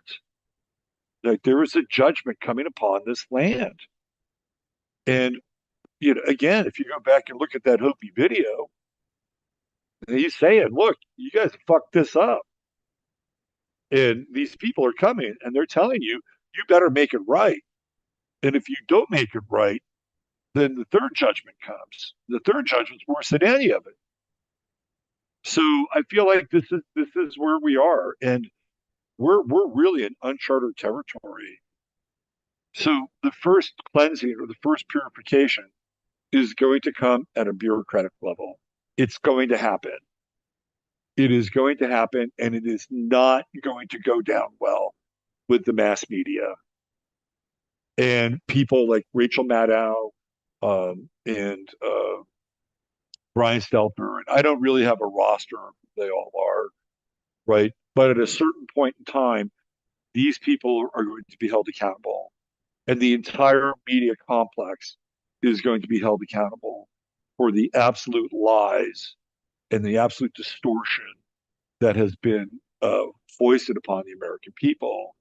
Now, it will certainly help if Donald Trump, right, deals with the Smith-Mundt Act so that the CIA can no longer use, uh, propaganda to insert into the brains of the American people. Like that's got to be dealt with first and foremost. Can't have that anymore. You have to cut that off at the source. Right. So this is going to be very interesting as this country goes through purification, and it's not going to be easy. The Saturn transit the fourth house, you know, I mean, the easiest thing with the Saturn transit the fourth house, you have to move. But sometimes for some people, that can be very difficult and stressful, especially if you don't have a lot of resources or you don't necessarily have a place to go, right? But that's what you have to do. You have to reset. So this Saturn transit is resetting the bottom of the chart for the United States. You say, well, Robert, what does that have to do with the rest of the world? The rest of the world needs the United States. Europe, the European Union, has a stranglehold on every single country in the so-called European Union. Like, those countries need the United States. England, Scotland, Ireland, Italy, hell, even France.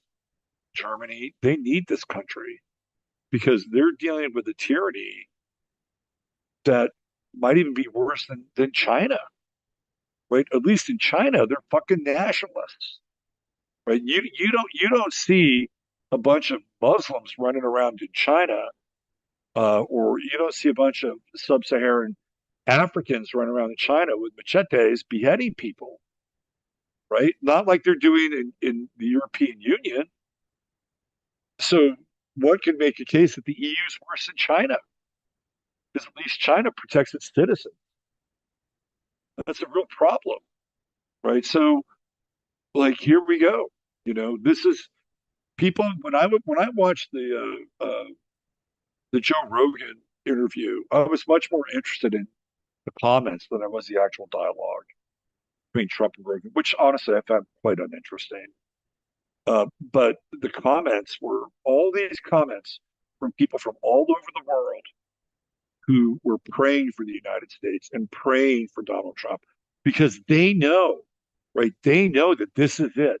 And you may think that Trump is the Antichrist.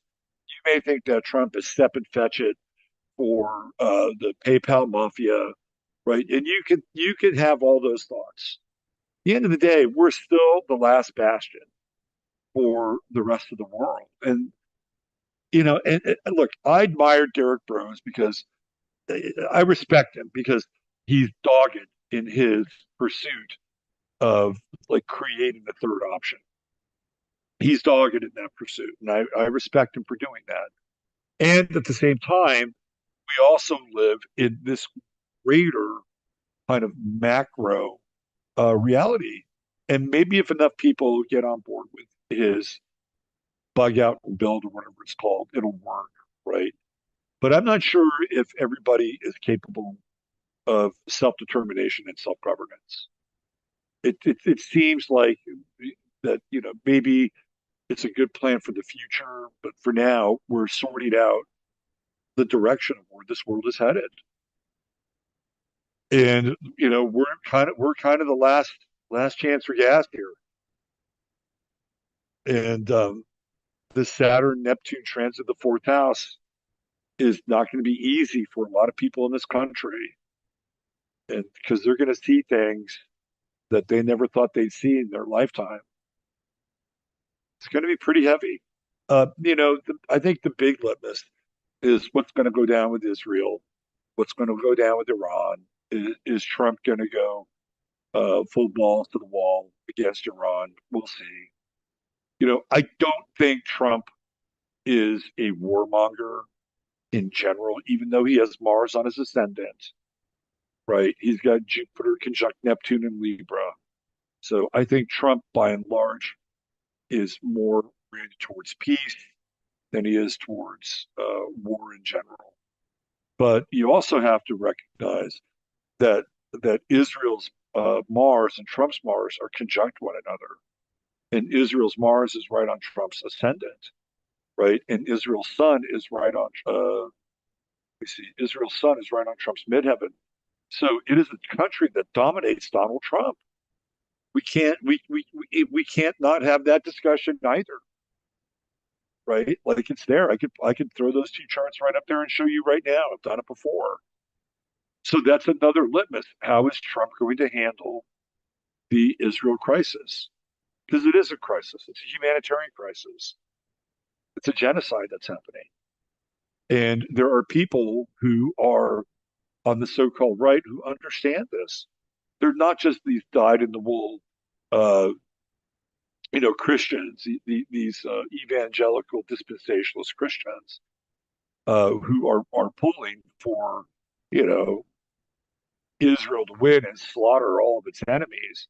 There are a lot of very clear-thinking people, on the so-called right that don't agree with that and still have the same kinds of opinions and stances that they do around things like freedom of speech and forcing the whole weird, like trans, mogrification of society upon everybody. I mean, there's a lot of core value things that I think are shared, but then there's this dissonant factor with Israel that is not shared, right?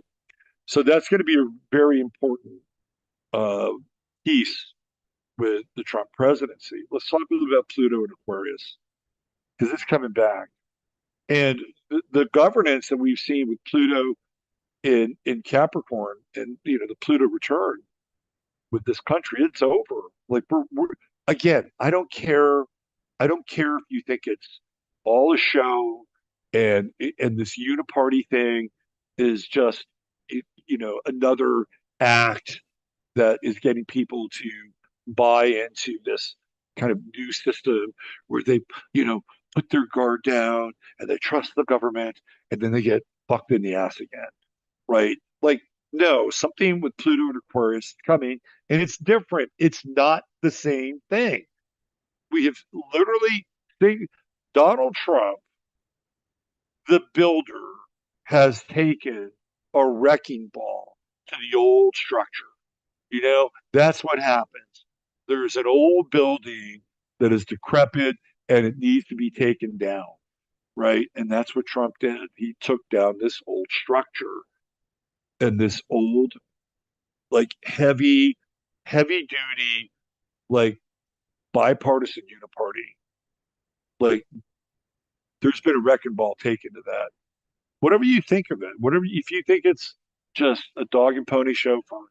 Pluto and Aquarius that's different. This is a different story. This is the story of like RFK and Tulsi Gabbard and people who are this when Pluto first hit, I said the theme of it was strange bedfellows, that there would be alliances, there would be deals, there would be people that would be coming together in ways in which they had not done previously. And this thing with Kennedy and Gabbard and who else could you throw in the Weinsteins or whatever, right? They're part of the mix. They're part of this new thing that's coming, right? And ultimately with Aquarius, like here, let me just throw this out there. Let me just throw this out there. What if as a country, we all got our heads out of our asses and we all just started to pull together? Wouldn't that be a fucking amazing experience? What if all of a sudden we just looked at each other and said, you know what, we're all Americans, and let's redefine what that means. We're not Black Americans, we're not Mexican Americans, we're not white Americans, we're not gay Americans, we're not Polish Americans, we're not Italian Americans, we're all Americans, right? This is who we are. And Pluto in Aquarius begins to hint at that, right? And the one thing that if you look at a lot of these pundits, like Glenn Greenwald pointed this out, Trump hit the working class in a way that no other Republican president has ever hit before. Nixon got a little bit of the working class. Reagan got some of it. But Reagan was really a very kind of Republican elitist president in a lot of ways. That's very Aquarian. You start to unite the classes. That's very, very Aquarian. This is the dream of socialism. This is the dream of communism. When it's like, okay, well, we'll appeal to the underclass because they're being underserved, and then the upper class and the elite and the bourgeoisie have these lifestyles that make their lifestyles, look horrible in comparison. So Trump has done something very unique here. Is he's leveled the playing field and he's brought the working class into the discussion about what it is to be an American. Now, I don't think that you're going to snap a finger and this thing is going to like change overnight. But just imagine if we could all just say, "Hey, we're Americans and we're in this together, and we'll do what it takes." Right? We'll all put our oars in the water and row in the same direction. Wow! Like, what would that be like? What would that be like? That would be a tremendous force in the world, And now we're getting into this language of, making America great again, right? Like for who was it? I think it was I forget who, it may have been Glenn Greenwald, but for him, he thinks that making America great again is circa America circa 1985 with Ray-Ban wraparounds and a convertible. I don't really think of it in those terms. Um, but this is what Pluto and Aquarius is about, right? It's about the coming together of a disparate group of people to create something. And Pluto Capricorn is over for the United States and the return. So that means that these oligarchs, I mean, you can even look at something like Kamala Harris, for instance, who was backed by Gordon Getty, who is the great great grandson of J. Paul Getty, who of course was one of the original robber barons, and set this country moving right with oil. And so I think it's ironic in a lot of ways that one of the descendants of one of the great robber barons and one of the great oligarchs backs a candidate, and that candidate doesn't finish, right? So even that is highly symbolic in a lot of ways. So Pluto and Aquarius, at least for this country and for the rest of the world, is going to be a very interesting time. And to be honest, I'm actually looking forward to it because if you look at like really what happened, let's say in 2009, 2010, it's the beginning of all these color revolutions. And to be honest, right, if you really take in the 2010s and then and all the way up through the 2020, like 2010 to that decade is a period that is fraught with revolution. Whether it's Egypt or whether it's what you call it, Ukraine. You have all these color revolutions um, that are happening, right? And so you would think that that's very Aquarian because in a lot of ways it is. But we have these revolutions, like even the United States, we have a color revolution in 2020. It's the Purple Revolution. So from 2010 to roughly 2020, it is a decade of revolution.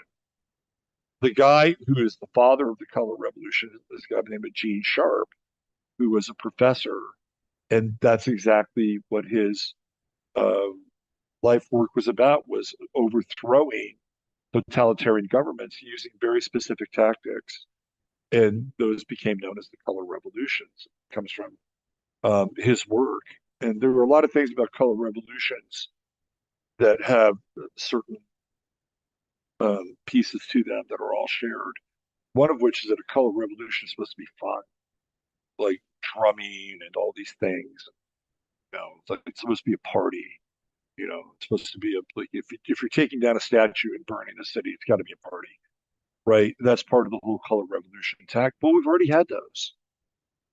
We've had the color revolutions. We had a whole decade of them, and now Pluto and Aquarius is very different, right? It's very very different. And so what we're dealing with now is we're dealing with this battle royale of who's going to control essentially the remainder of the 2000s, in the world. Like, what's it going to look like? Are we going to have just more color revolution after color revolution after color revolution? And is the World Economic Forum going to sit on top of the pyramid of power, or were those days over? And what we're going to have now is the inverse of that. Are we going to see that the people who seeded these color revolutions begin to fall by the wayside? My answer to that is yes. We're already watching it.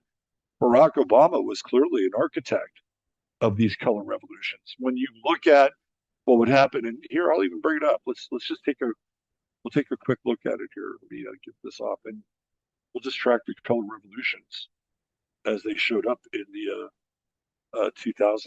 They started in the 1990s, but they really color revolution. So they really take off in like the 2010s, right?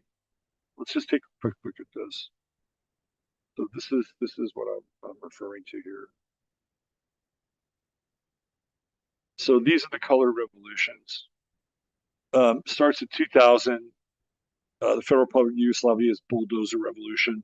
Then you have Georgia's rose revolution, Ukraine's orange revolution, Kyrgyzstan's tulip revolution, Armenia's velvet revolution, and then you have the revolutions of the Arab Spring, 2010 to 2012. So Russia, China, and Iran have accused the Western world of orchestrating color revolutions. You're absolutely right. Right, absolutely right. You can see this start to happen in sort of like the beginning of Bush's first term, the end of Bush's first term. Then we go to Ukraine. We have the Orange Revolution, Kyrgyzstan, right, Moldova. 2009. Here we go. This is when things really start to pick up. Now we have Obama coming in as president, right here. Then you have Armenia. That was in 2018. So obviously Trump is a part of that. We have the Belarusian Revolution, 2006. You have another one in 2020. You have some Russian protests. Right? So pattern of revolution, semi-autocratic rather than fully autocratic regime, unpopular incumbent, united and organized opposition, blah, blah, blah, blah, blah. Right. So this is the Arab Spring right here. This is the 2010s. This is exactly what I'm talking about. The Arab Spring. Tunisia, Egypt, Yemen. They tried to do it in Syria. These are all color revolutions. These are all happening during the Obama regime. Right? All of them. Right there. So we've had, really from 2000 to 2020, a series of these color revolutions.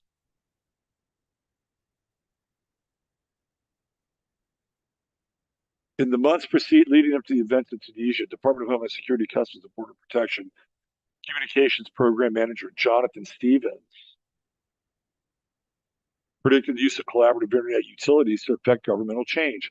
In his thesis, Web Bureaucracy, the Collaborative Revolution, archived the Wayback Machine, Stevens puts forth that unlike writing, printing, and telecommunications, collaborative internet utilities denote a sea change in the ability of crowds to affect social change.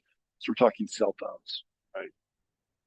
And it becomes a very, very big tool in the world of these color revolutions.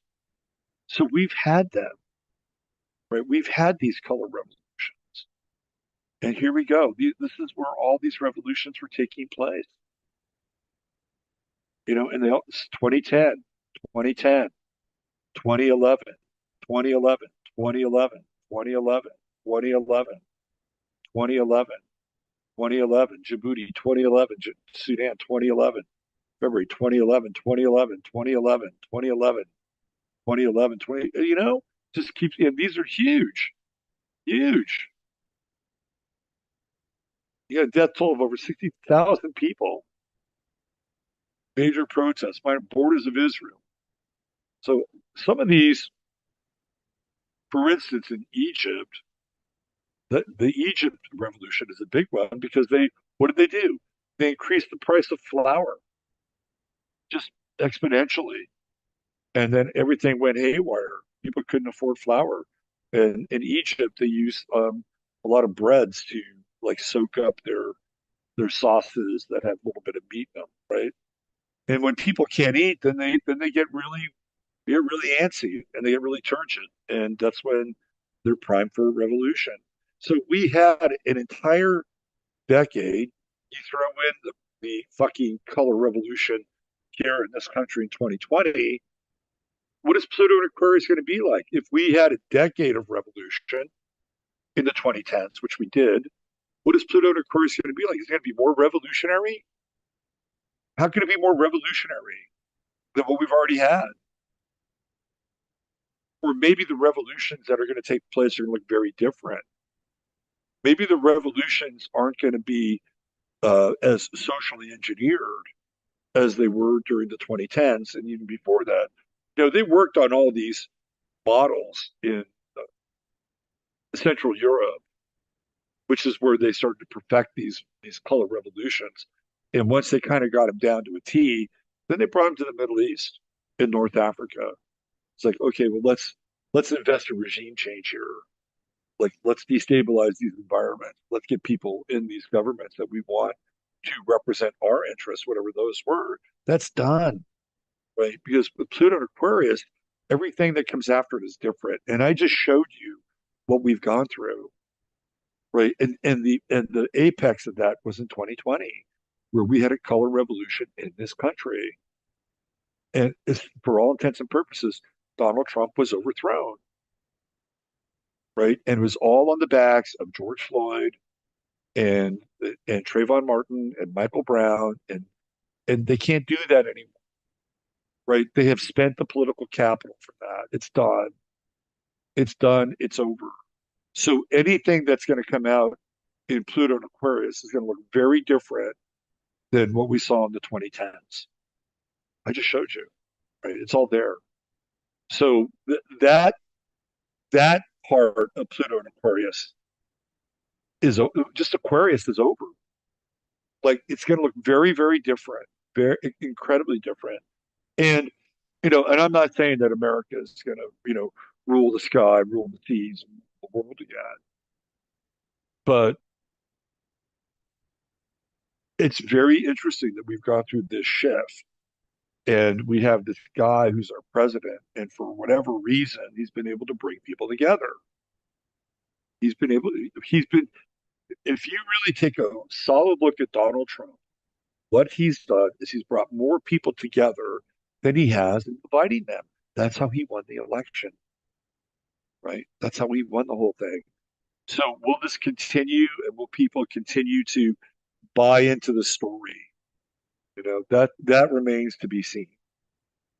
That is TBD, to be determined later. But it feels to me like where we're headed is very different than where we've been, and and so different that that the structure of the world itself is going to shift tectonically, right? Like you can look at the European Union, right? The European Union was created for a couple of different things. One, it was created so that it would ultimately weaken every single country in Europe so that they're all sort of this middle grade kind of experience with all middle grade output. No country can be more economically uh, abundant than the other, right? Because they're all under kind of one rubric. So it's sort of lowering everything, putting everything to the lower middle for Europe. That's number one. Number two, to make decisions unilaterally for all of these countries.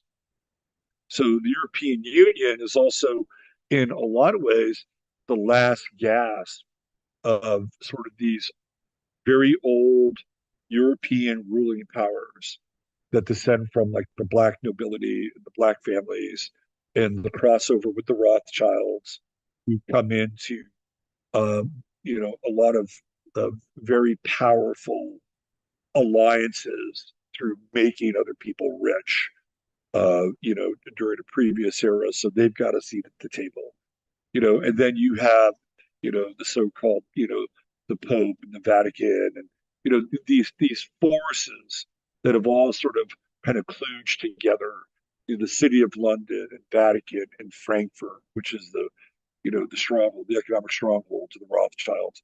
And then you have Switzerland, who's sort of the head of the beast, right, in Europe and the European Union. And they would like no more or no better than to rule the entire thing, right? Like they would like no better to rule the entire thing. The Venetians, the fallen pharaohs.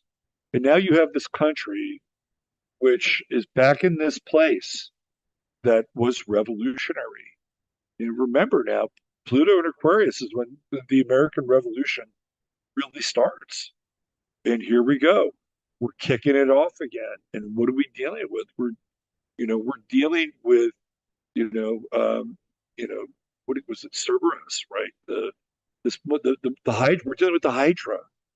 The Hydra is this multi-headed creature. It has one body, but it has all these different heads, right? We're dealing with this Hydra, and a lot of people, oh well, Trump will just sell us out, the highest bidder. It's like, look, the astrology doesn't work that way. It just doesn't work that way, and especially with this country. And I just showed you Saturn, Neptune coming into the fourth house. There's going to be a reckoning, and there's going to be a cleansing in this place, and it's going to be very hard for a lot of people to deal with it. You're going to see things that are going to be extremely challenging, because it's just the way it is, right? We've gotten to this point where everything is so toxic, so incredibly toxic. Our sky, our water, our food are relating with one another, right? We're going to have to strike one of the heads of the Hydra, and that's just the beginning. You are here right now to witness something incredibly powerful. And I may not agree with every piece along the way, and neither will you, right? But sometimes it's not always going to be, uh, you know, chocolate chip cookies and warm milk, right? Like sometimes these things are going to look uncomfortable. And there may even be alliances that we're going to really question and look at, say, what's going on here? Why is this happening? Why are these things taking place? And the only thing I will say is just wait a little bit. Like just wait a little bit, because this is one of the things that Aquarius does. Is Aquarius is the great witness, right? Like to me, Aquarius is like the watcher. It just watches. It observes. It's detached. Like, where is this going? And the thing with that you can take this to the fucking bank with Aquarius, right? When you think something great happens, just wait a little bit, and it may not look as great.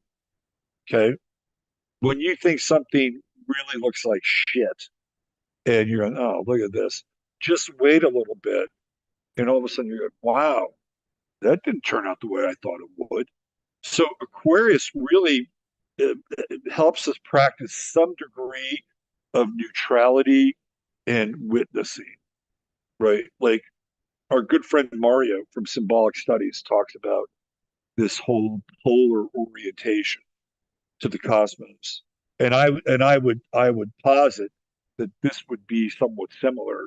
And if you're working with the air signs, right? So you would have Aquarius running down the middle, and then you would have kind of Gemini and Libra on the wings, right? And Libra is trying to balance out everything that's going on. Is this a good thing? Is it a bad thing? Is it a good thing? Is it a bad thing? Is it a good thing? Is it a bad thing? Gemini is internally engaged in the synthesis of opposites on a mental level, right? So Gemini is willing to play the devil's advocate, right? Gemini is willing to, stand up and, sing Yankee Doodle Dandy. Like with Gemini, it doesn't really matter. It's all the same, right? It's one face, but a different mask of the same face, right?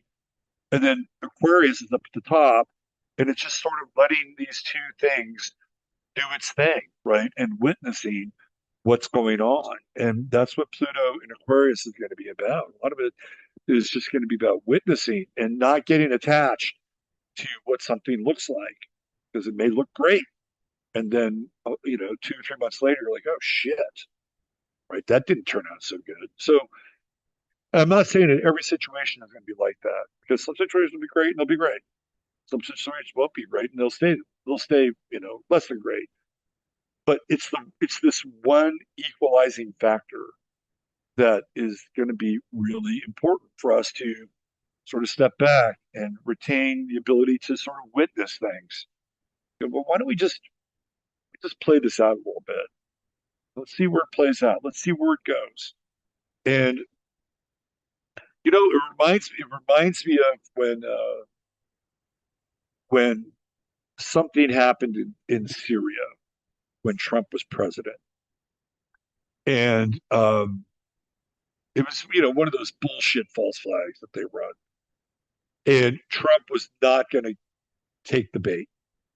He was not going to take the bait, and I guess he had Ivanka, and she was crying about all the babies and shit. And so Trump, and he might have had Jared. If you don't do something, you're going to look weak. So what does Trump do? He figures out, okay, we'll send in some kind of a missile, but it's not going to do any damage, right? It won't do any damage. We'll get on the phone with Assad or something. Give us a target that's not going to matter. That's what they did, right? And everybody said, "Oh, Trump's a warmonger. Oh, Trump's doing this and he's doing that, and he's just like Obama." Nothing else happened. Nothing else fucking happened. Did they take an oil refinery in the north of Syria? Yeah, they did. Should they have? I don't think so. Right? That was like Israel's little gift, Genie Petroleum. But Trump did not go after Syria. If you just waited a couple weeks, right, be like, oh yeah, it was all optics. It was all optics, right? But it was one of those things where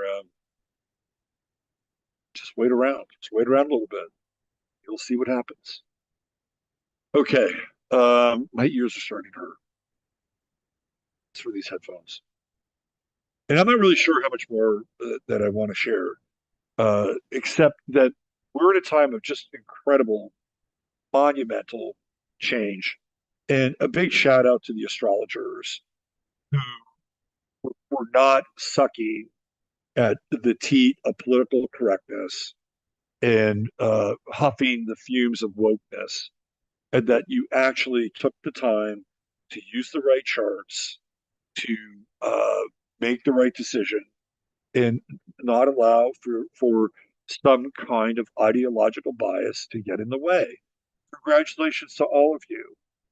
And for the astrologers that didn't do that, and you went clearly unbiased and did everything in your power to, whether it's use the equal sign, whole house, whole sign, whatever, right? Let this be a lesson.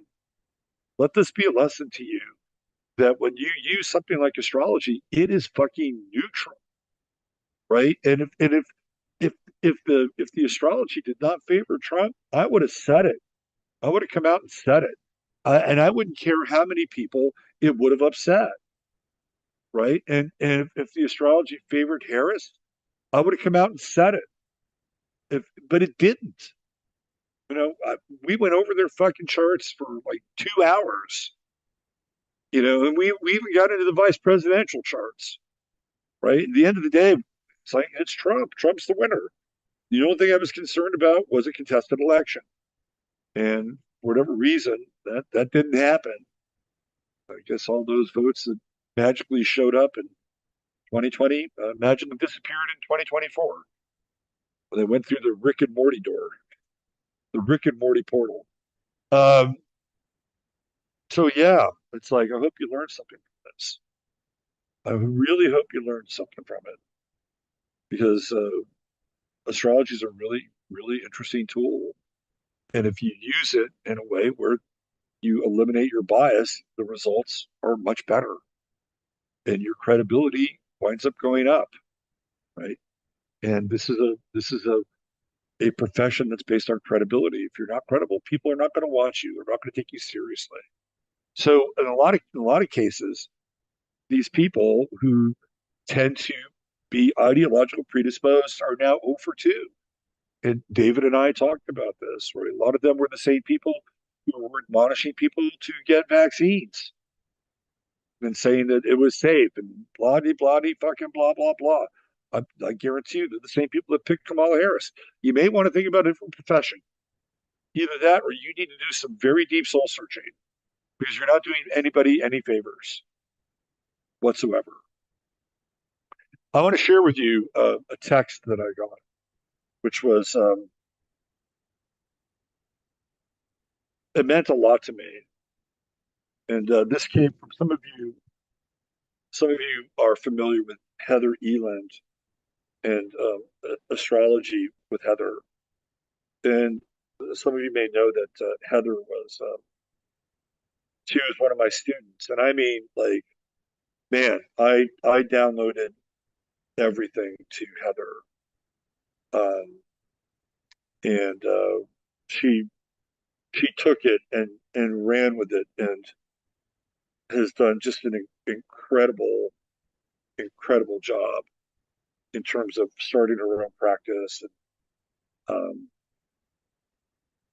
and really creating like a major school and opportunity for other astrologers. So she sent me this text, and I just want to read it to you. I just want to let you know that everyone on my team right now is one of your former students, myself included, obviously, and we all predicted the election correctly, unlike 75% of the astrologers out there.